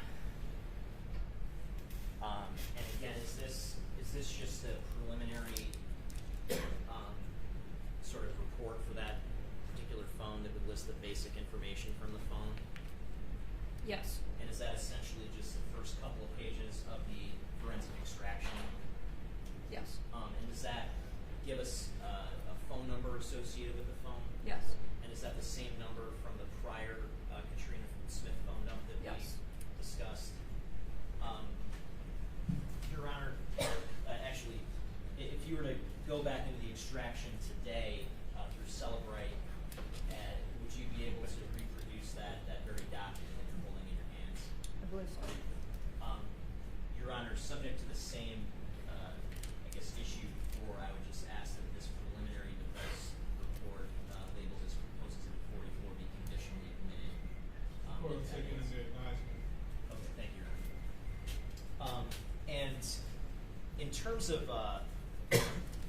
messages that you reviewed in connection with this phone extraction, did you obtain or did you find a string of messages between that phone and a particular phone number 313-925-6615? Yes. And is it fair to say that the date range for those particular messages was July of 2022 through October of 2022? Yes. And again, where was defendant located at that particular time during that date range? Michigan Department of Corrections. And in terms of these messages with that specific phone number, the 313-925-6615, was there anything that led you to believe in those messages who Katrina Smith's phone was communicating with? The defendant. And what led you to believe that? There were pictures exchanged with the defendant in orange jumpsuit or orange clothing. His face sent messages back and forth. Okay. And so did it appear that he had somehow a phone in his prison cell? Yes. Okay. And I want to, again, subject to the same, let me ask you this. Is it your understanding that string of messages between Katrina Smith's phone and the 313-925-6615 number, that there's a report on this disc that is is from the forensic extraction that displays those messages? Yes, it's contained within that. And again, if you were to go back into Celebrate today, is it your understanding you could essentially duplicate this report, or that the report be in the same condition it is in on this disk? Yes. Your Honor, with that, again, subject to the court taking it under advisement, I'd ask for Exhibit 45 to be admitted. Again, the court will take this under advisement as well. Okay, thank you, Your Honor. And may I publish just a brief portion of it? Admit it, yes. Okay, thank you, Your Honor. During your investigation, in early October, was there anything, in early October of 2022, was there anything significant that was happening in terms of the investigation? We were interviewing people Okay. regarding the case. And were some of those people relatives of the defendant? Yes.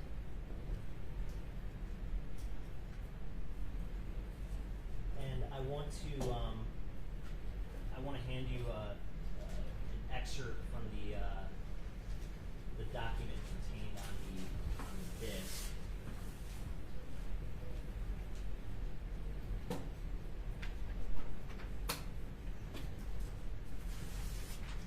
can take a look at that excerpt from Exhibit 45. And I want to direct your attention down to page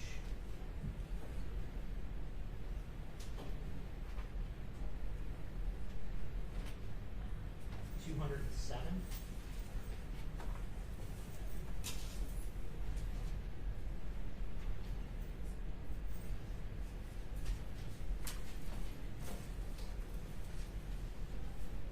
Do you have that page in front of you? Yes. Okay, and is there a message on that page referencing a detective? Yes. And are you able to tell from the extraction, I guess, whether that message referencing a detective was an incoming or outgoing message from the phone that was forensically extracted? How I read this, it appears that Katrina Smith's phone sent the phone that I established as a prison phone that Jaylin Brazier had. Okay. So she sent this message that I will read to this prison phone. And what is the content of that particular message? It says, but there's a new detective looking into your case, and they called your auntie Sheila, asking to talk to your cousin Elijah, asking your auntie see if they could go to them so they can talk to him about the case and what he knows. And what is the date and time of that particular outgoing message? October 1st, 2022 at 8:48 p.m.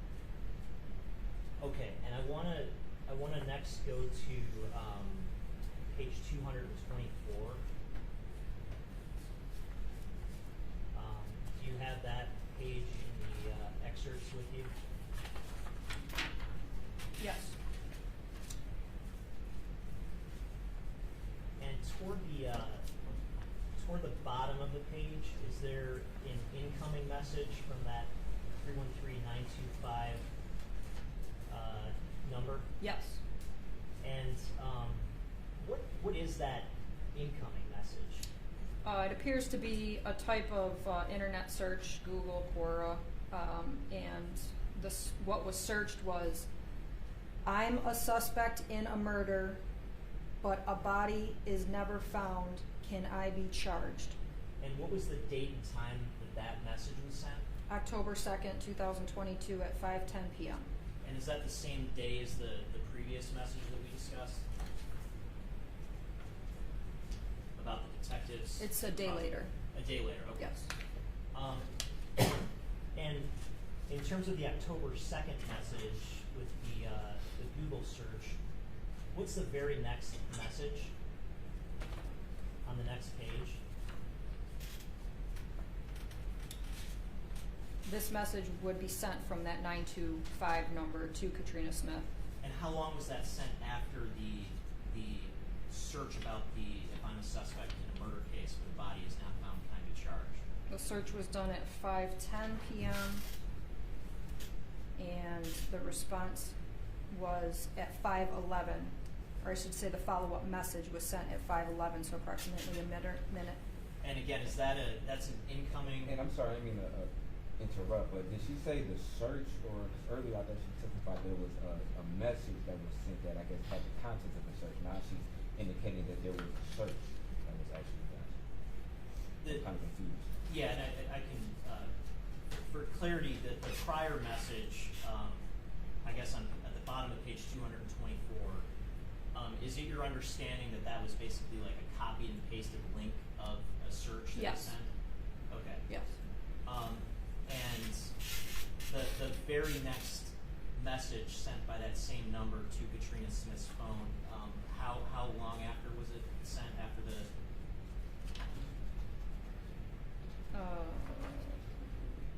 Within a minute. And what is the content of that follow-up message? What does it read? I know, baby, and it's okay. I make plan out of every step, so relax. And the attachment I just sent is the main one. Okay.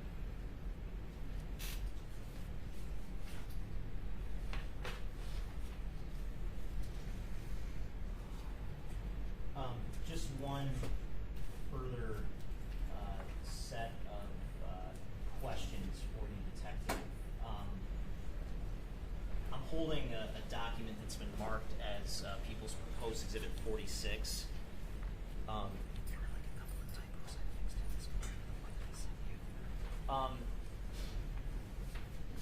Recognizing that there's a lot of data and complexity in this case, would you agree with that? Yes. Is People's Proposed Exhibit 46 a timeline of some of the material times in connection with the case? Yes. And does this fairly and accurately summarize some of the material times in terms of device locations, messages sent, things of that sort? Yes. And that's you would say, a fair and accurate summary? Yes. Your Honor, I move to admit People's Proposed Exhibit 46 under Michigan Rule of Evidence 1006, just as a summation. It's just a timeline that pulls together some of this that I'm not going to publish now, but I'll have during closing later. You moving for its admission into evidence? Yes, Your Honor. Just as the idea that I realize that there's been a lot put on the record, and this just kind of summarizes some of the key times. Mr. Brown?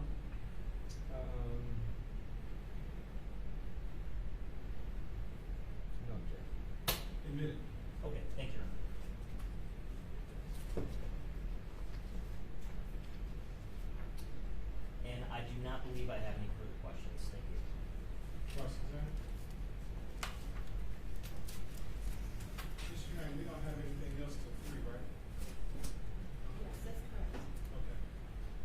Mr. Brown?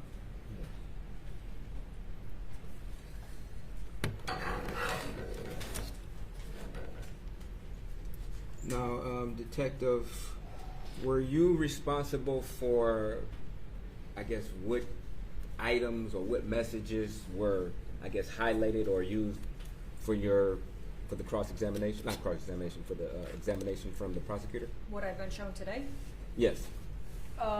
When I review everything in the phone extractions, I will talk with the prosecutor about what I felt was relevant to the case. Okay.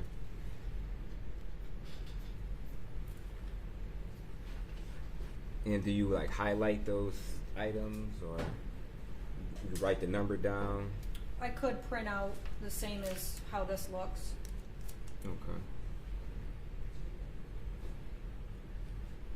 Now, when you read message 156, which is Nyla scratched my neck, what is your understanding of who Nyla is? There's so much. Which one exactly? Okay, that is on exhibit.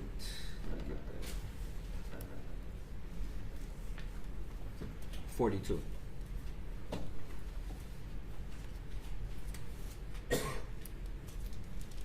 Which number again? Message 156.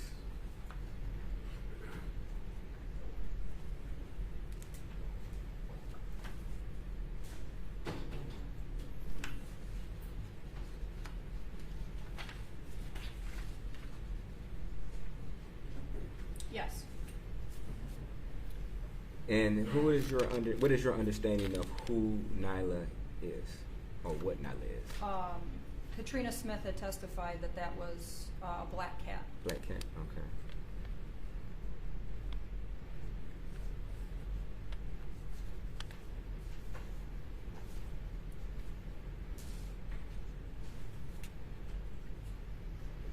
And you also indicated that, I guess you made a determination that this phone was inside of a correctional facility? It was what, I'm sorry?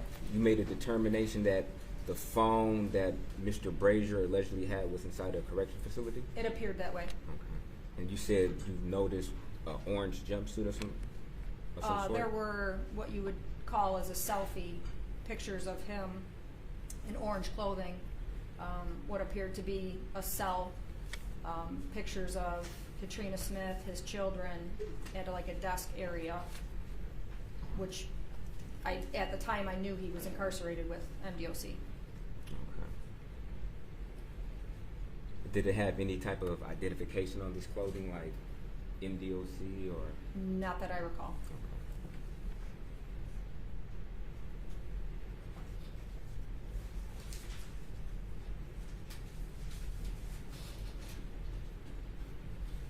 And also you, I guess, mentioned some sexually explicit, you stated there were some sexually explicit text messages? I believe, yes. Okay. But there were, in your opinion, there were no sexually explicit, I guess, language that was directed towards Zion, as in, I want to do something sexually explicit with you, correct? Towards, not that I recall. Okay. It was more or less what Mr. Brazier allegedly said that he was doing at the time, correct? Correct. Okay. Sending a message to a minor about him receiving oral sex. Okay.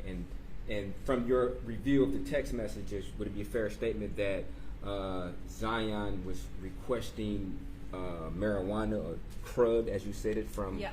Okay. And what is your understanding of what crud is? I would think weed. Okay. Very potent weed, correct?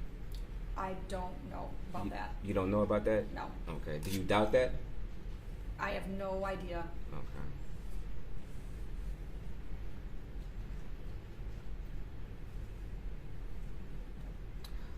Thank you. No further questions. You ready? No, Your Honor, thank you. Thank you. Give me a second.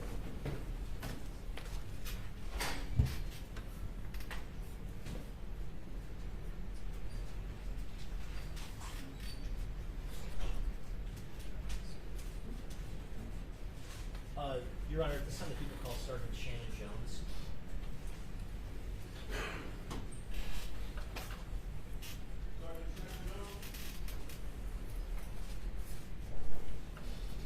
You approved yet? You approved yet?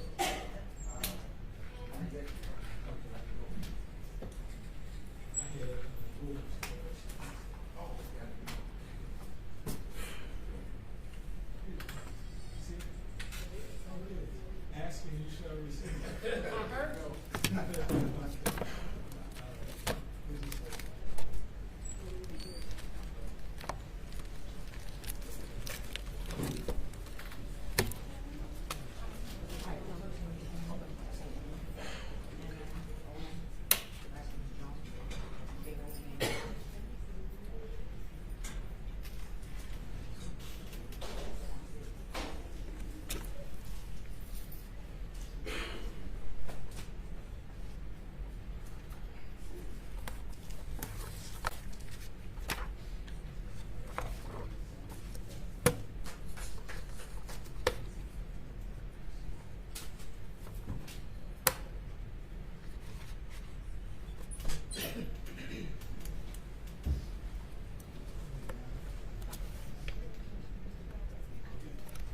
Please raise your right hand.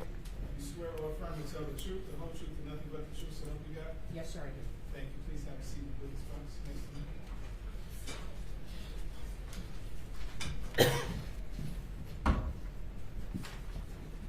You may begin when you're ready.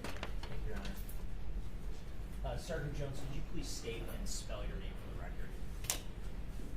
My name is Shannon Jones, S-H-A-N-N-O-N. Last name is Jones, J-O-N-E-S. And where do you currently work? I work for the City of Detroit Police Department. I'm currently assigned to homicide missing persons. Okay, and did you have that same role back in January of 2022? Yes, sir. And as part of that role back on January 19th of 2022, did you participate in an interrogation? Yes, sir. And the individual you interrogated, do you see him in court today? Yes, sir. He's sitting at the defense table wearing green, Mr. Brazier.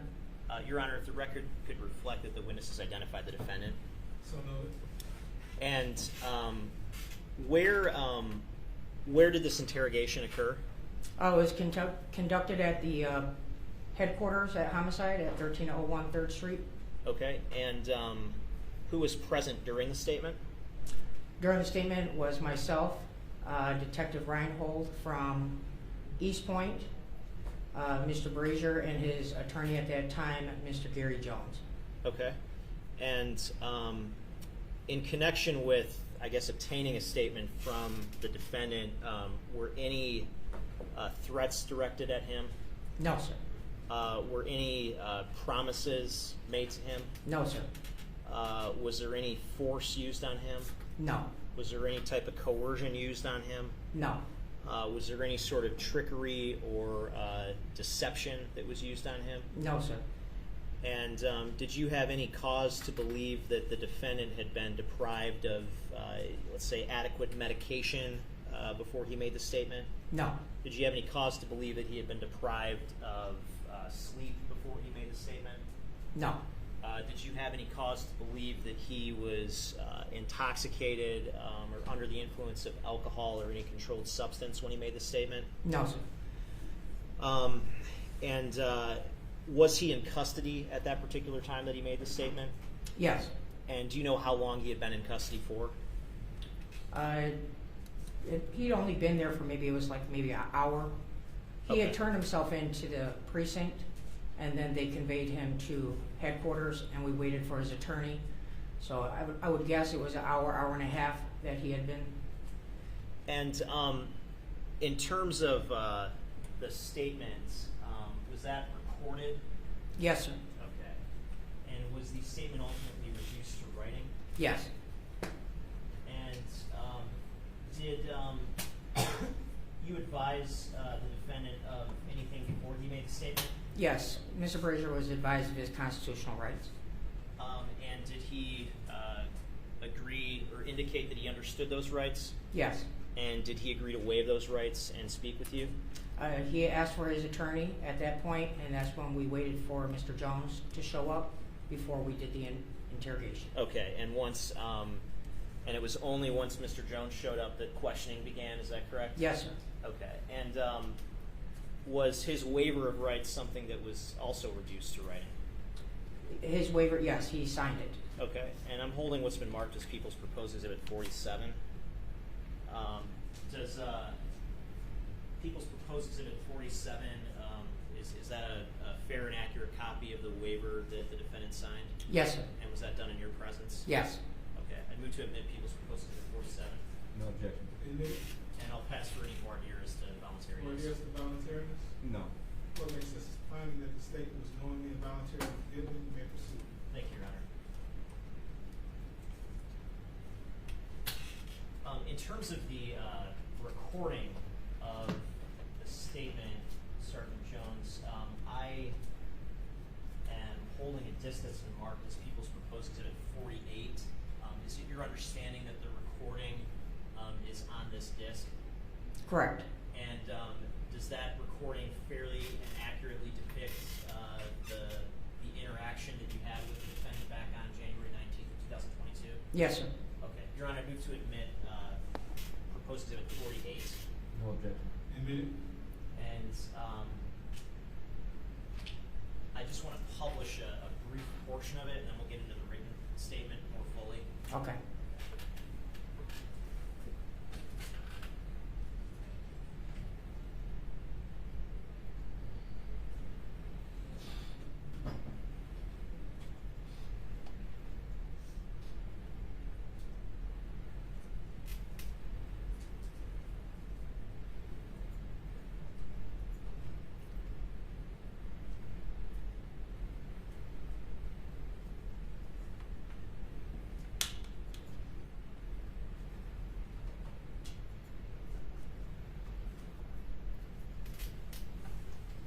Okay, and in terms of publishing Exhibit 48, I'm going to publish starting at the 2-minute and 40-second mark to the 8-minute mark.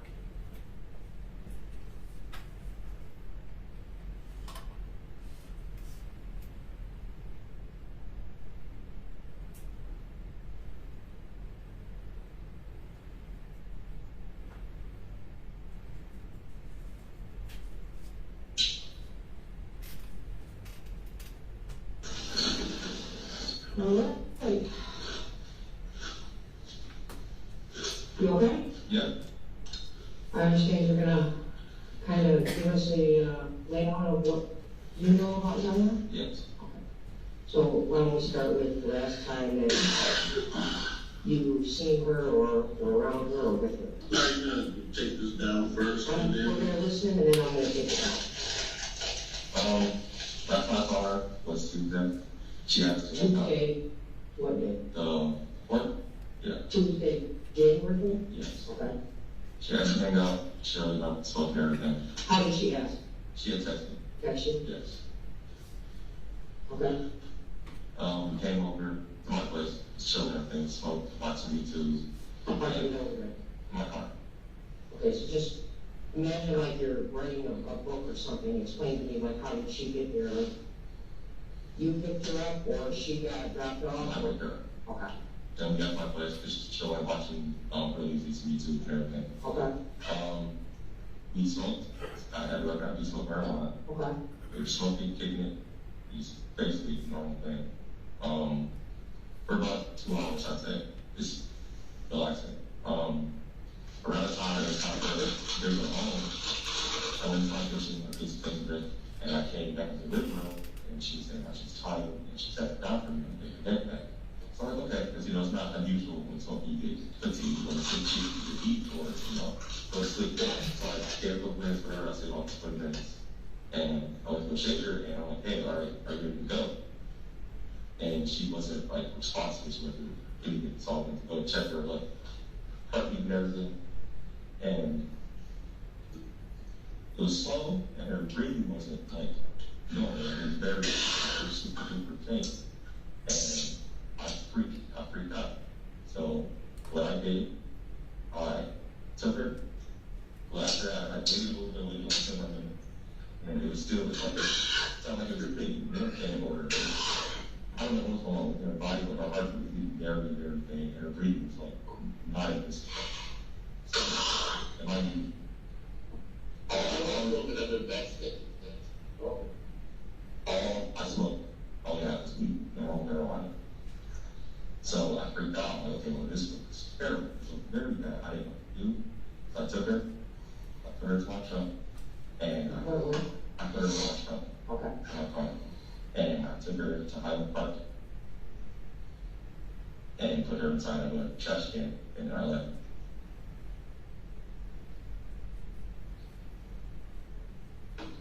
Hey, where did you said you picked her up, where did you pick her up from?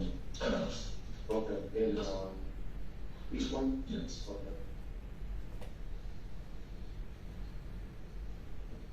So you pick her up in East Point, you go back to your house? Mm-hmm. Okay. She returned. The Greenfield address? Yes. Okay. And then she was, where was she, you guys were smoking where? No, I got on my house. Oh, just at the house? Yes, in the living room. Okay, living room? Okay. And then you guys were just smoking weed? Yes. That's And then did she put you up to smoke weed in the house? she gave me on New Year's, like Happy New Year's and everything. Okay. Let's talk about, getting together. Yep. Tell us about watching TV. Usual get together stuff. Right. Just getting to each other and everything. So you guys were in the room just smoking and she's on the couch? And then, but walk me through the minute. She's on the couch. And she doesn't have. She's getting tired. So I went to the kitchen. She was in bed. I was like, you ready? And she was laying in bed like that. I was like, all right, son, I think you might take it out for a minute. Then I say about 10 to 15 minutes after that, after that, she said, after you get back up, she's going to sleep out soon. Yep. I was a little quicker, like, hey, are you ready to go? And she wasn't responding to anything I was doing. At one point, I shook her like this, like, hey, are you okay? Are you good? Yep. And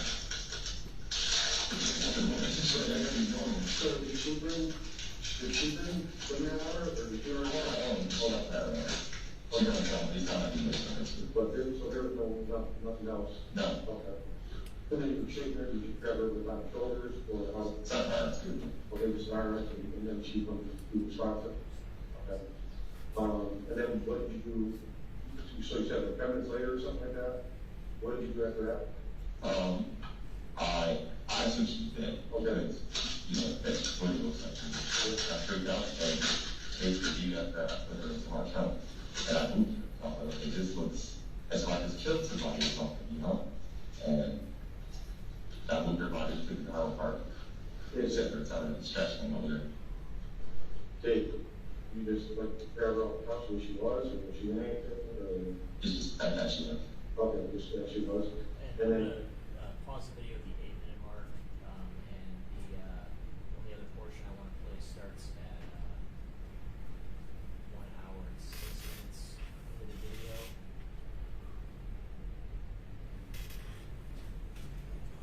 After that, when they took my car. How long have you had that phone? That actual phone, not the phone number.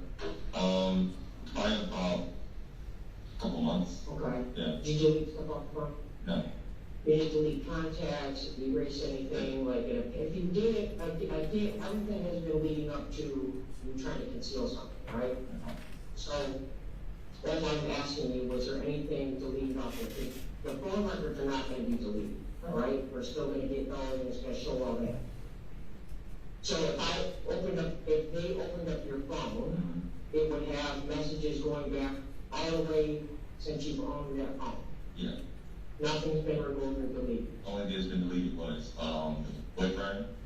The boyfriend he texted me. Who? The boyfriend texted me. Okay. How did he have your number? I have no idea. Okay, what's his name? Cortez. Okay. Who? Cortez. Okay. Okay. Stop at 1 hour and 7 minutes in the video. And Sergeant, you also mentioned that the statement also was ultimately reduced to writing. Is that correct? Yes, sir. And did you prepare the written portion of the statement? Yes. By typing it out? Yes. And did you review that with the defendant? Yes. And did he sign that statement in your presence? Yes, along with his attorney. Okay. And I'm holding what's been marked as People's Proposed Exhibit 49. Just taking a look at this, is this a true and accurate copy of the statement that the defendant adopted in writing? Yes, sir. Okay. And again, that was the statement taken on January 19th, 2022? Yes. Okay. Your Honor, I move to admit People's Proposed Exhibit 49. Any objections? No objection. Admitted? Okay. And then Sergeant, I just want to ask you to read through this. We're just going to go through each question and answer quickly. Okay. Okay. What's the first question that's posed? Question. Do you understand I am conducting an investigation into Zion Foster, who was reported missing? And what's the answer? Answer, yes. And what's the next question that's posed? Can you tell me the last time you saw Zion? And what is the answer? On January 4th, 2022, I dropped my girlfriend off at work in Madison Heights around 10, and then I sent Zion a text asking if she wanted to smoke marijuana. She replied yes. I told her that I would come and pick her up. I went and picked Zion up from her house in East Point. I picked her up in my 05 Acura 4-door sedan, off-white, and we went directly to my house at 19451 Greenfield. I had my 2 sons in the car with me, Deshaun, 2, and Isaiah, 1. We got to the house, and I carried my sons upstairs, and Zion stayed in the living room. I watched some PJ Masks with them till they went to sleep, then went down into the living room with Zion, and we started smoking some marijuana. And what's the next question that was posed? Who had the marijuana? And what was the answer? I had some, and Zion had some. We mixed it together. And what's the next question that was posed? Where did you get your marijuana from? And what was the answer? I buy it at Liv's in Ferndale. I bought it a couple months ago. Zion had hers in a sandwich bag, and it had some purple leaves, but I don't know where she got it from. And what's the next question that was posed? What happened next? And what was the answer? We smoked weed, and she was there for a couple hours. It was time for her to go home, so I asked her if she was ready. She said she was tired, so I let her sleep a little bit and went into the kitchen to get something to drink. When I came back out, I saw Zion's head was tilted back on the couch, and she wasn't responding when I was calling her name. I went over to her. She had very shallow breathing and a faint heartbeat. I shook her a couple times trying to wake her up, but she didn't respond. And what's the next question? Then what did you do? And what's the answer? I checked her again, and she was barely breathing. I panicked and thought it would look like I killed her, so I carried her out to the trunk of my car and drove to Highland Park, where I found a trash can and put her in it. I then came back home. And what's the next question? Did you take your kids with you when you left? And what's the answer? No, I left them asleep at the house. And what's the next question? What time was this at? And what's the answer? It was a couple hours after she was over. I don't know the time. And what's the next question? Did you call anyone after? And the answer? No. My girlfriend Katrina texted me around 2 a.m. saying she was sick, and I went and picked her up. I never told her that Zion had been over because I had just thrown her in the trash and I didn't want to involve her. And what's the next question? Why didn't you call for an ambulance for Zion? And what's the answer? I was scared and thought it looked like I killed her. And what's the next question? How do you know if Zion was dead before you put her in the trunk? And what's the answer? She was not moving. I put my hand under her nose, and she had no breath. I put my hand on her neck, and she had no pulse. And was there a later, I guess, addition to that answer? Yes, I was. He asked me to add, she was definitely dead, and then he initialed next to that. Okay, and what's the next question? Describe the trash can that you put Zion in. And the answer?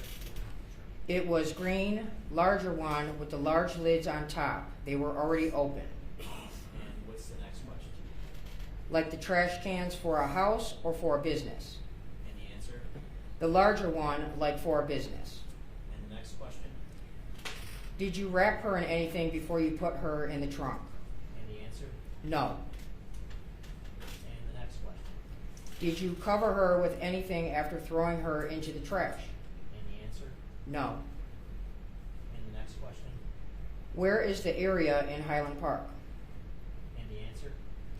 I drove down Davison to Woodward, and there is a Little Caesars near there, and there were 2 green trash bins, the large ones. I threw her inside the trash can by the alley and left. And the next question?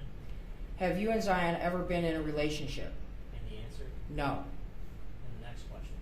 Did you guys have an argument? And the answer? No. And the next question? I'm providing you with a map of that area. Can you draw on it where you went? And the answer? Yes. And the next question? Would you be able to point out the location if you were taken there? And the answer?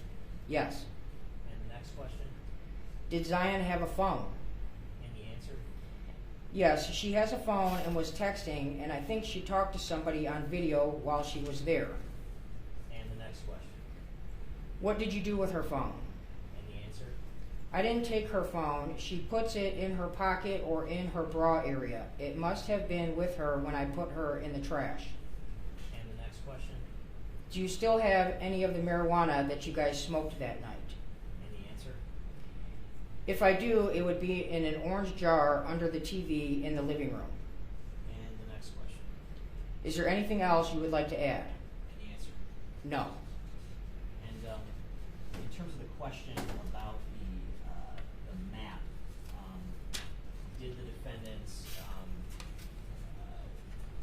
indicate a particular area on a map for you? Yes.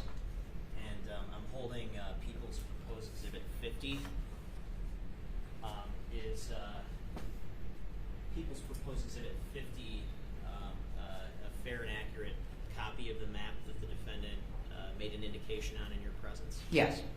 Your Honor, I'd move to admit People's Proposed Exhibit 50. Any objection? No objection. And the area that he indicated, is that kind of in near Woodward and the Davison Freeway? Yes, sir. And did the defendant ultimately, were arrangements ultimately made to bring the defendant to that area for him to pick out a specific dumpster? Yes, sir. And did you accompany him on that trip? No, sir. But that trip happened that same night, as far as you're aware, January 19th, 2022? Correct. Okay. Now, based on the area that the defendant identified, was there an investigation done to look for Zion's remains? Yes, there was. And can you just indicate, I guess, just briefly what the sort of steps were taken initially after that January 19th statement to identify a possible location of her remains? Yeah. So once the location was identified, we were given the address, which was the Woodward address. That address, we reached out to Waste Management and to... I'm sorry, I'm going to object. Is she testifying to what other officers did, or is she testifying This to... is what I did, sir. Okay. Yes. Okay, thank you. Yeah. So once I was provided the address, I reached out to Waste Management, and I had contact with their team, and I gave them the address where the dumpsters were located. They confirmed to me that those, in fact, were their dumpsters. From there, with the dates and the times that they were given, they were able to track exactly what truck number would have picked up the dumpster that had Zion's body inside of it. Okay. And I guess based on that information that you obtained from Waste Management, were you ultimately able to, through your investigation, investigate a sort of possible location where that body may have been in a landfill? Yes. And what was the specific landfill that your investigation led you to? The landfill led us out to Lenox Township, Pine Tree Acres. Okay, and within that landfill, I guess based on the investigation, were you able to pinpoint a specific area to search? Yes, so once we contacted the landfill, and they were able to determine the exact GPS points from the truck that was provided to me by their company, they were able to tell me that the dumpster, the contents of that dumpster would have been placed in cell 29 and 30. The landfill is split up into different cells. So on the date that that trash made it out to the landfill, it would have been into cell 29 and 30. Okay, and how big is that area, cell 29 and 30 at the landfill? So that area was, I can give you the estimated numbers. I have the exact numbers. I think an estimate is fine Yeah, for so it's, purposes. it was like 350 feet on one side, then 450. Then the other side was like 280, and then the bottom was over 300 feet. So the dimensions are kind of offset because it's on a hill. Okay. Where the trash is going, so it's kind of more like a parallelogram, I guess, as opposed to a straight box. And in terms of the area, does it have depth too? We're not just talking about surface area. Is that Correct. Okay, and how deep was the area, if you know that? So the area that we were at is a couple hundred feet off the ground. Okay. The trash on that particular day, from the time when we were able to reach the landfill and stop it, would have been approximately 32 feet down from the surface. And was there a search done of that specific area of the landfill? Yes, sir. And can you just describe, I guess, what went into that search? Yes. So the original cell, the 2930 with the large parameters on there, We had gone out several times and we would watch which way the trash was being moved in that specific area, and we had talked to the members out there. So from there we identified the highest probability search area being 100 by 100 feet, which is where we would have our focus area. Okay, and was that focus area ultimately searched? Yes. And was anything beyond the focus area searched? Yes. Okay. And who participated in the search of those areas? So the search of those areas consisted of several law enforcement that had come out. So we had state police had assisted us, the fire department was out there, the Detroit Police Department came, Lapeer County Search and Rescue came out, the Attorney General's office came out. There were other multiple agencies where if they had somebody, Macomb County Reserves sent people. So there was multiple different counties that had sent us sworn officers to assist to go up and search. And how long did the search go for in that area? We started digging on May 31st, I believe, was the day after Labor Day, and we continued all the way through till October of 2022. And approximately how many people participated in the search during that time? So in the beginning, we had probably each day there was about 50 people that were out there to assist, and that's including search teams along with the decon teams and the people that had to come in and EMS and all that. And why was EMS there? So EMS was there every day in case there was any type of injury that happened to anybody. We're up on the landfill. There was several hazards.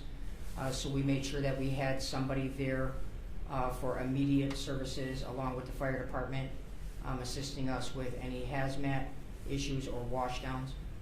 And in terms of the area search, approximately how deep was the team able to dig throughout the search? We ended up going down over 50 feet in depth. Okay, and over how much of a surface area? So the area would have been about just under 500 feet in circumference around. As you're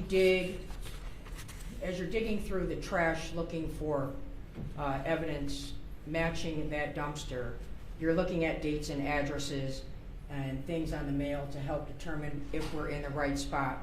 So when we would get to certain dates, we would know whether we needed to shift or to clear out some more of that top layers and go deeper. So the area wasn't a complete box. We did go all the way around. There was areas where we might have only went 30 feet in depth because we identified that the dates on the mail from there would have been far after and that she would have still been underneath those. So we would go deeper. If we found areas that the dates were way off, then we knew to just shift over so many feet before we would continue.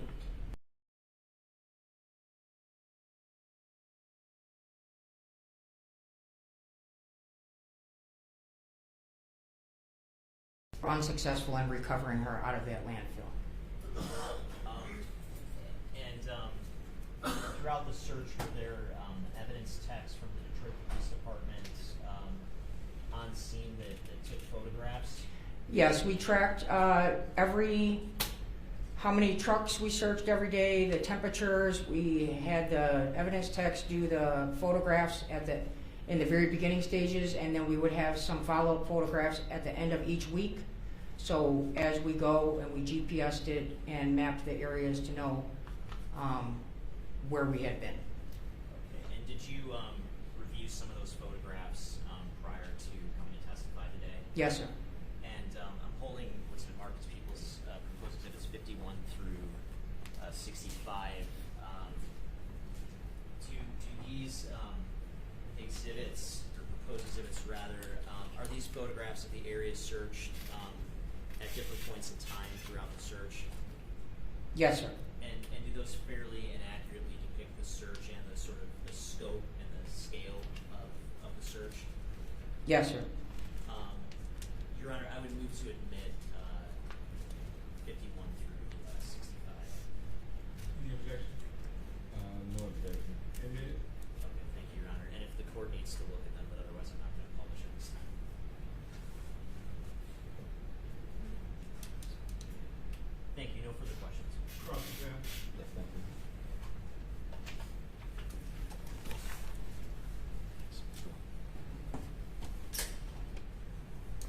Good afternoon, Detective. Good afternoon. Now, you conducted this interview of Mr. Brazier on January 19th, 2022? Yes, sir. Okay. And you indicated it wasn't until May 31st when you first started checking the landfill? No, May 31st was when we first started digging. Started digging, okay. We started searching for her body January 19th. And did you check the landfill on January 19th? We had called out to the landfill Mhm. at that time. There's 2 landfills on January 19th when that dumpster was identified and the truck that picked up those contents were identified. Waste Management uses 2 landfills. Okay. From there, we had to do a deeper dig and to figure out exactly which landfill that truck's contents made it to. Okay. Both landfills at that time were notified and they ceased dumping and they were told to section off those areas. So those areas were stopped on those days. Okay. And what areas were they told to cease bringing Where trash? the trash that would have been delivered on January 5th Okay. would have been deposited at the landfills. So what day were you able to ascertain approximately where this particular trash from that dumpster may have went to? I believe it was late February, after we were able to get the different video that showed the truck picking it up from where he had dumped her Mm-hmm. to that truck showing up to the City of Detroit transfer station, which is located at 1550 Harper, to watching that contents be loaded into a semi-truck and identifying that semi-truck. Okay. And And then we were provided, those trucks are all equipped with a GPS system. So that truck was GPSed out to Lenox Township. okay, and then they were able to ascertain from GPS exactly where that semi-trunk dumped its contents at Lenox. Where the initial dump is, yes. Oh, you said the initial dump. Okay. Yes. Was there a secondary dump after the initial dump? Well, no, the contents are dumped. I know where they're dumped, but then at a landfill, if you ever seen how a landfill works, the trucks come in and then they then push that trash into the cells. So they're Okay. trying to fill up the cell. So I can tell you definitely where that truck dumped her body onto the ground, but once it hit the ground, I cannot tell you what truck may have pushed her around or where she ended up her final resting place. Okay, so it's a possibility that she may not have, the contents of that truck may not have even dumped in cell 29 or cell 30. It could have been in cell 40. Or No. I Okay. know where that truck dumped. Okay, but That is marked. okay, but then you said you can't tell me for sure where it was pushed after it was initially dumped, correct? Right, so you have cell 29 and 30, Okay. okay, that are X amount of 100 feet on all sides. Okay. The truck comes, it dumps its contents. The landfill employees then take that trash Mhm. and they move it in that cell. So they're slowly filling up that box. Okay. Does that Oh, make it more clear? I understand. So, is it a possibility that once a contents are dumped in a particular cell, they're moved to another cell? It would not be moved to another cell. Okay. It would be moved to a, you understand the cell is hundreds of feet. I understand. The Yes. contents of a semi-truck, there's 10,000 semi-trucks that come and dump their trash into that same cell that same day. Okay. So between the pushing and the moving to fill that cell, they do not move to another cell to start dumping it until they've finished with that section. Okay. And do you know, if you know, approximately what percentage of cell 29 and 30 was full at the time of this semi-truck dumping the contents? By the time Mr. Brazier came forward on January 19th, they had already stopped dumping on that cell and moved somewhere else. So when he came in, they already started dumping, okay, somewhere else. Do you know where they were dumping? if you know? Most, I can guess, just from being out there for 5 months searching, that they would have shifted over either north or south of where we were at. But Okay. yeah. And do you know what day they started or when they moved from 29 to 30? Do you know exactly? I don't the day? have that exact date now. Okay. So how do you know just that by the time the truck was dumping that the location wasn't moved from 29 to 30? How do I know what location wasn't moved? You said by the time Mr. Brazier came to speak with you that the location was changed from, I guess, cell 29 and cell 30, Yeah, correct? so when we reached out to the landfill the Mhm. next day, because he came in at night that following morning, which was probably the 20th, Okay. and we asked them on the 5th what trash came in and what area. That's the areas that they had blocked and they had stopped dumping. So when we had asked them to stop dumping in that area, they were not concerned with blocking off that area because they were done there and already had moved on. Okay. And do you know approximately how long it takes from the garbage truck picking up the dumpster until it makes it out to Lenox Township? If you allow me to read my report, I can give you the exact time that it made it from behind where he had thrown her body to the landfill. Sure. Okay. I can refer to my report? Yes, please.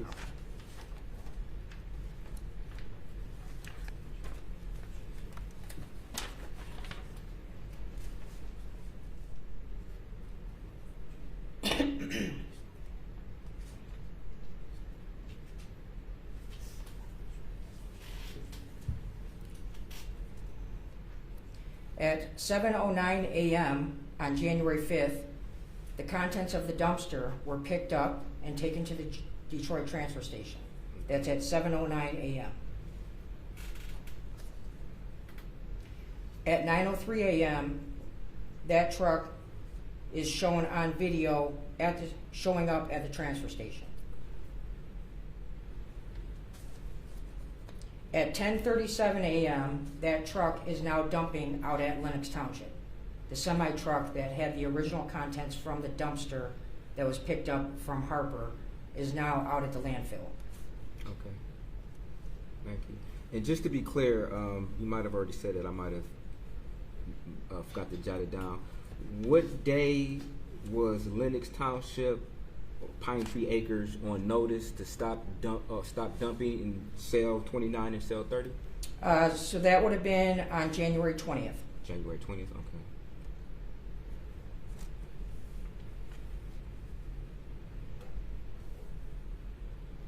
And who came up with the conclusion, I guess, on the probabilities on how deep it could be? So that goes off of how deep they do measurements out there at the landfill. Mm-hmm. So they would have provided with how much trash went into that cell, how many feet per day after it's compacted, which is where it's come up with a mathematical equation of how many feet down we would have to go. Okay. And do you know approximately how often that particular dumpster is serviced or the trash is collected? Yeah, I believe when we checked on that dumpster from there, it was an everyday pickup except for Sundays. Every day? Okay. Yeah. At that time, I don't know what it is today, Okay. but when we had originally asked.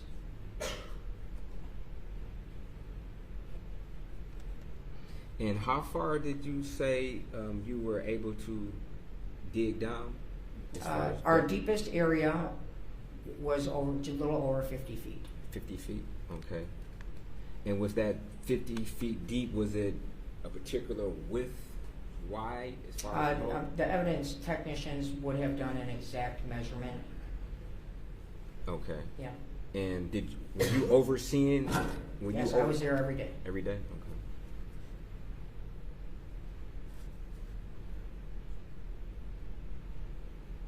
And does any of the pictures that were just emitted, do they show the depth as far as you went down? I believe the last picture, one of the last couple pictures would show, because that would be near the end.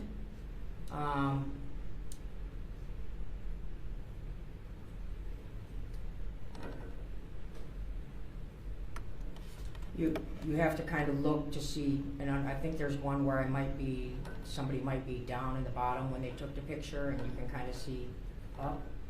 But because of the trash is all being covered in dirt and the different colors, sometimes it's hard in a photo to understand the depth. Okay, and Your Honor, may I approach with my pictures to see if she could illustrate? Thank you. Oh, do you have copies of the pictures?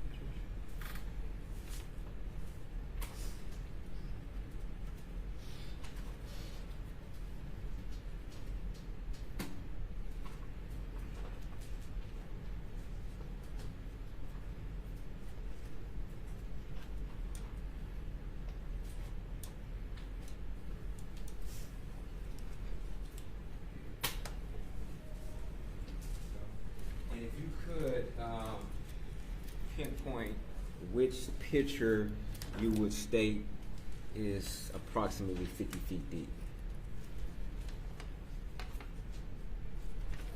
Okay, if you look at the last photo that's dated on the top left, October 9th, Yes. 2022, Yes. this is probably at the safest point that somebody could be on foot in the hole to try to show the picture. Okay. And you're saying that's 50 feet deep? Yeah, so are you looking at the same photo as Yes, me? I'm looking at it. All right, do you see right above where it says October 9th? Yes. Okay, do you see that little, the things up top there? I'm trying to find you. Those are actually some vehicles up there. So if you can understand from looking down and up, it's hard to tell in these photos because it's a bunch of dirt and debris and trash. I see some birds on the hump, and I'm not seeing. Yeah, there should be something. Let me see if I find a better one for you. Because I see a hill. Are you alluding that hill is 50 feet high? From where this photo is here, you see that you can still see down a little bit, correct? And what exhibit is it? What number is that? This is the same exhibit 65, the last photo. 15.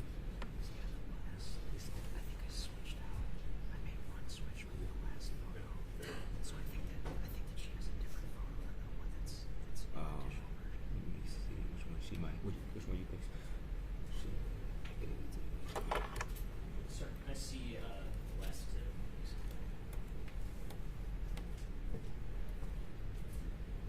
This is the final exhibit. Oh, okay. So Which one is that? it's not in the. Oh, I don't have it? Yeah, I mean, it's in the discovery. It's Oh, not in okay. that particular PowerPoint. Guys, why are we spending so much time? Okay. Does this even No. fall into the theory of your defense? No, not at all. I just. Okay, I mean, I'm. We'll move on. Yeah, absolutely. I get that. We'll move on. No further questions. Thank you. Should we read No, you're right. Sergeant, I do have one question for you. Yes, sir. How confident are you that you weren't sent on some kind of wild goose chase? And that because I think we all agree that from the onset, the defendant wasn't exactly honest with you in terms of what happened. And if he did in fact kill this young lady, I don't want you to find that body because it's going to show evidence of how she died, right? Yeah. So how confident are you that she was dumped into this garbage bin and then taken to this landfill? So there's video that shows a vehicle matching Mr. Brazier's video pulling up to that dumpster. Okay. You see somebody go to the trunk, and then go to the dumpster. We then continued to watch to make sure that nobody came back to take something out of the dumpster. I believe it was 2-something or a little bit before 2, somewhere, I don't know the exact time when he pulls up to the dumpster. But I know that it was only within like 5 hours that they had picked that dumpster up. So that video had been reviewed. I haven't seen the video that you're referring to, but this person who gets something out of the trunk, was it, look like it's something that could be carried, like a body that was being So- carried, or could it have been clothes or something else? I can tell you that there is what appears to be a heaving type motion. I can't tell you, it wasn't, there's a motion that's like a heaving motion. I can't make out what is, whether she was in a garbage bag or whether she was not in a garbage bag, or I can't answer any of that for you. I can just tell you that we did enough research to not be on a wild goose chase, to spend 5 months searching through trash for somebody's child. Yeah. Okay, thank you. You're welcome. Any questions based on my question? No, you're right. Thank you. Just one, were you able to ascertain who the individual was who did this heaving motion? No, I could not. I did not say I could. Okay, all right. Thank you, you may start.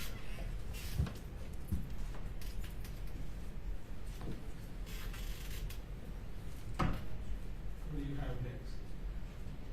Judge, if maybe I could inquire with Mr. Brown about possible stipulations. Please. We could have a moment. Yes.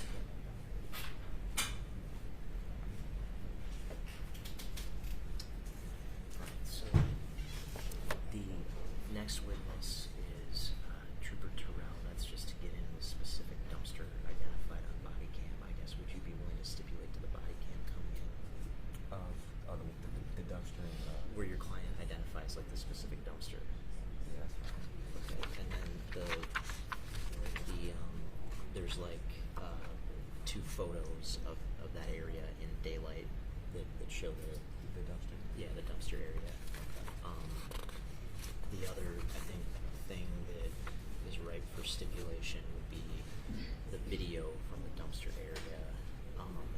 It would just be Sergeant Ford testifying that there's like a time differential in the video, but the video's on the disc, and I would publish a few minutes of it, basically.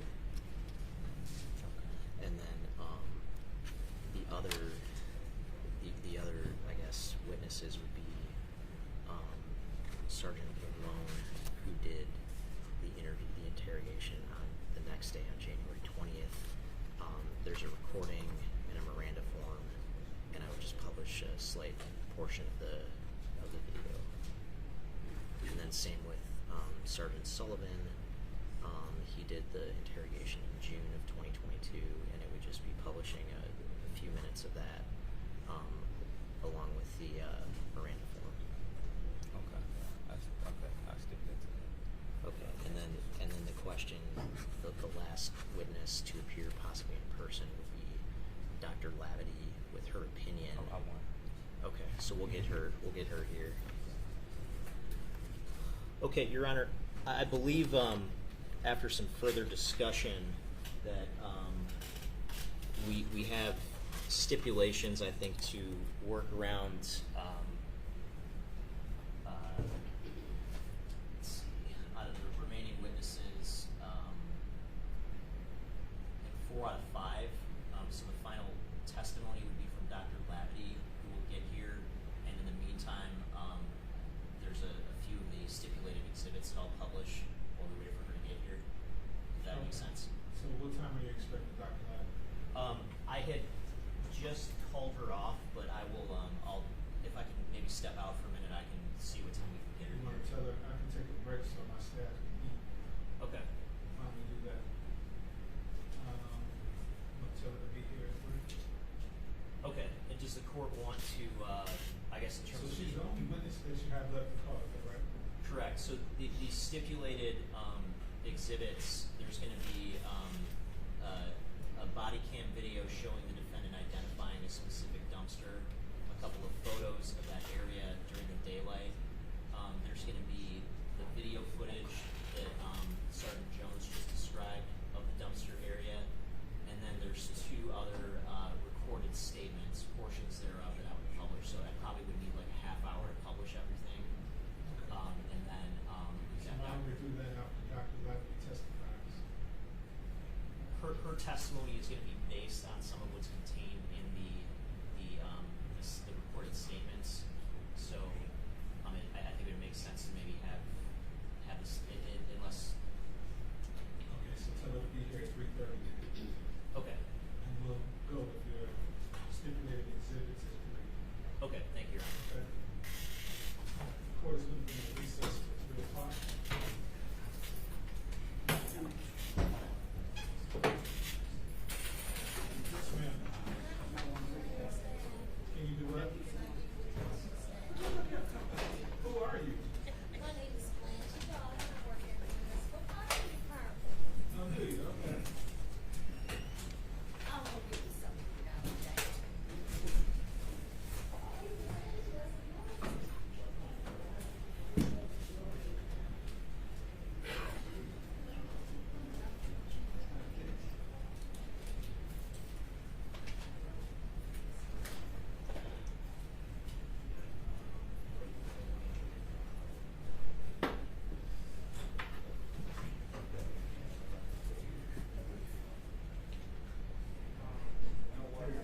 texted her and said he's gonna call you if he hasn't already. I didn't know if you called her in the hallway. So that's something new, I didn't know that.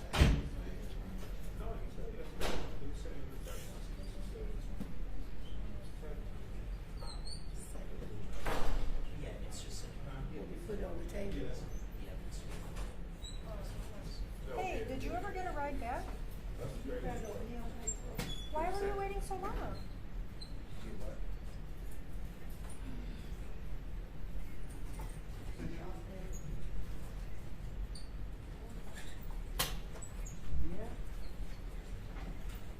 Oh God, Sarah, I'm sorry.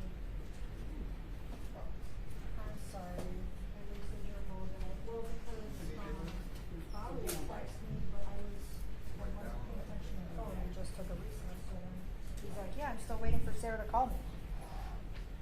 Sorry.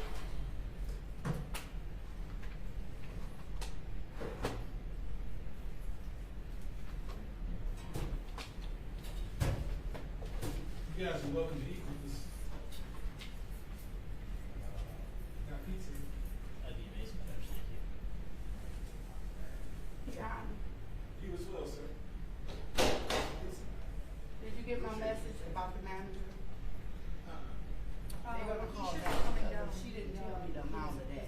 I told her I wouldn't have bought that with my own money. I hope they enjoy it. I'll never buy another Yeah. pizza from you ever. That's ridiculous. What is that? Just Pizza one Pops. 4 pizzas, $140.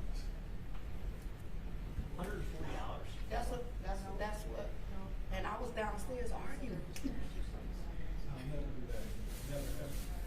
Hope they enjoy it. She said, I told her, I said, you didn't tell me, cause I would've told you so. I said, I don't even spend my own money like that. Like what? You never been a pizza Pops before?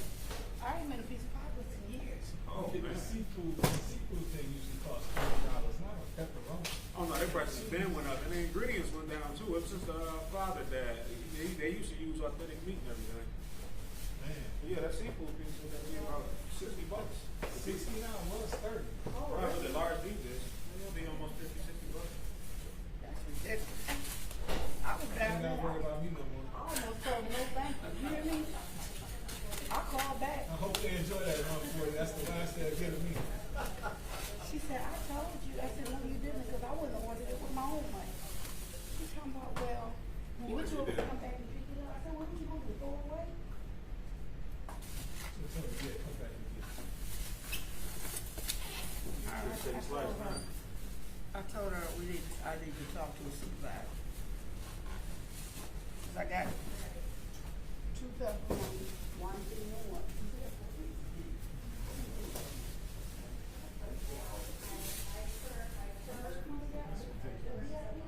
For cheese. Say a blessing. Father, thank you for this food we're about to receive. We ask and pray that you bless the hands who prepared it and bless it to nourish our bodies and remove any impurities from it. In Jesus' name, amen. Amen.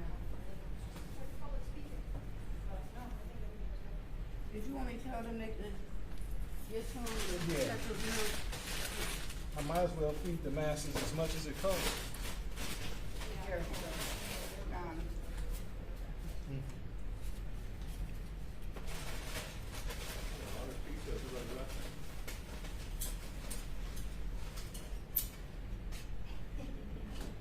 Is it warm still?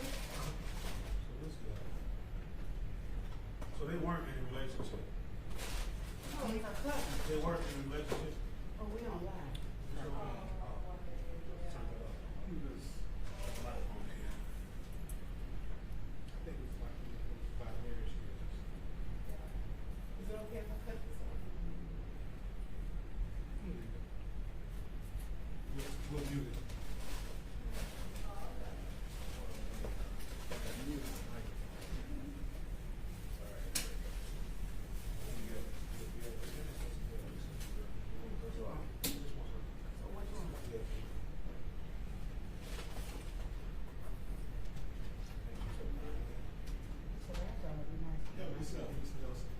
Oh, thank you, Judge. I appreciate it.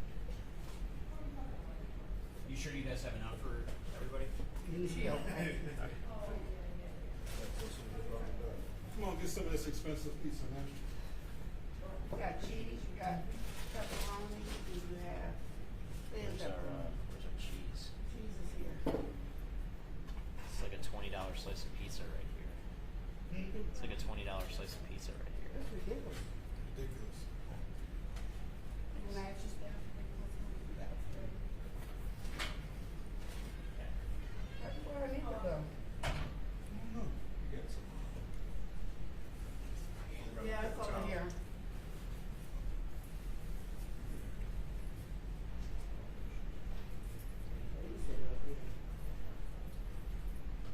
What kind would you like? Would you like pepperoni? Yeah, I think There's your that's cheese. Yeah. You want regular or deep dish? Thin? Yeah, thin.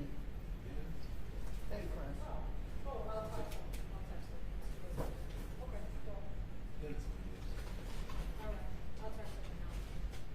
All right, thanks. All right, bye. Oh, Lance wasn't in there, so I forgot to.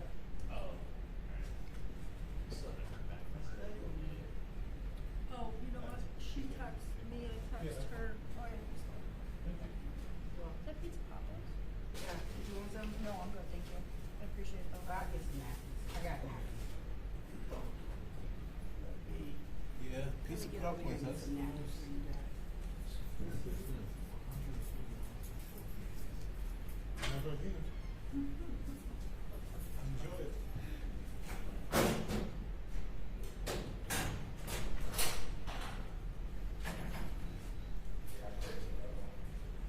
I can get 20 hot and ready for that. You can get what?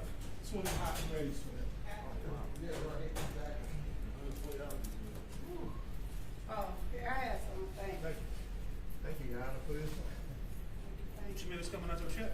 I don't think we yet. You see the judge up there counting taxes, right? I just wait a little longer. Oh, this gotta go back up by my office. I figured my treat for keeping y'all low.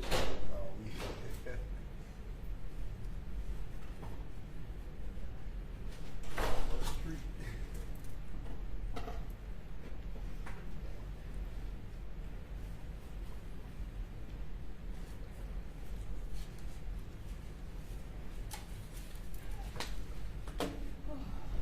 Which one was it? The one down here or the one on Jefferson? I think the one down here closed. Oh, did it? I think so. They Oh, closed you up know what, you're the right. So this has to be Jefferson. Yeah. They all left.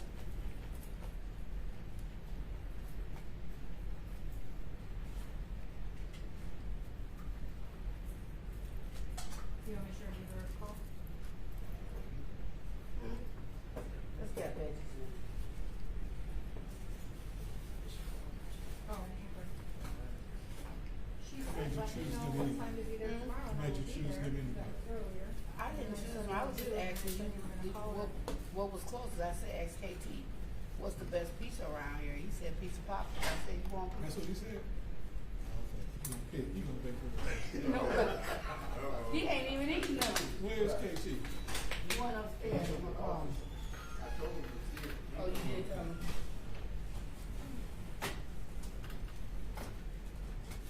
Yeah, he knew it was there, he said, So most businesses, including us, in Chandler, one of these is pretty much the only place Really? close downtown. You got Jets on Jefferson.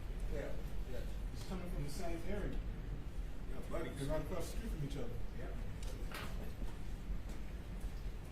what's your favorite? College Green used to be right there and right there around the corner from Cadillac Square.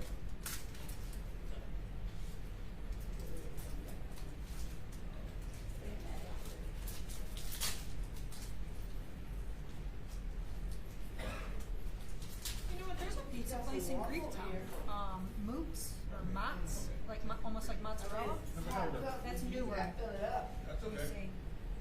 Oh.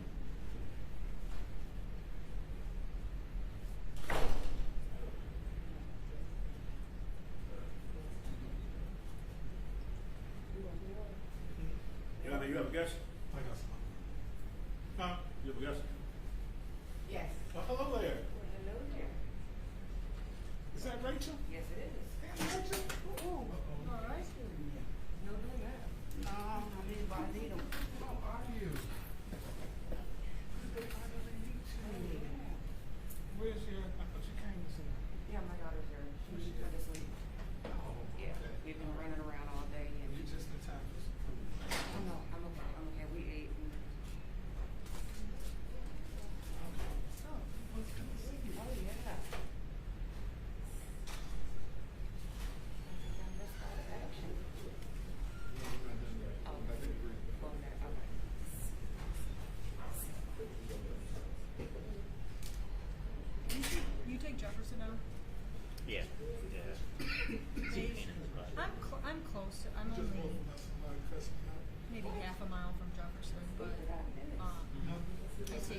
SRT on Jefferson now.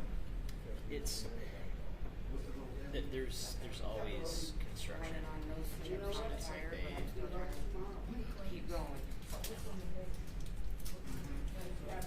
that one guy that just rides his bike to work is like really living large.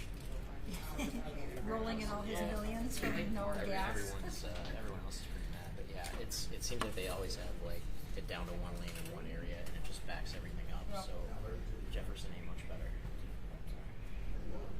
I thought it was just yesterday because I came in a little bit later since I was staying later.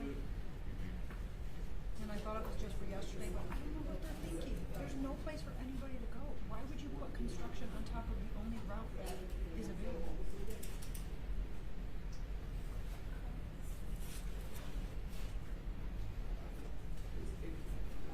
So Rachel came all the way from Georgia, y'all. Really? Take us back.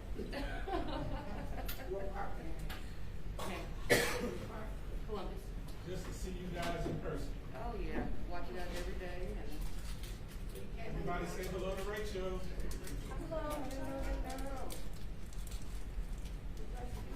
Oh, no, okay. Thank you. We had me and my daughter both came. We had a long day. I don't think I've slept yet. I had to get on the road and start driving about midnight. Finally made it to the airport for a 5 o'clock flight, and then You drove? no. Oh. It took me 2 hours to drive from Columbus to Atlanta to the airport. Oh, wow. You don't have the airport closer? We do, but the layover would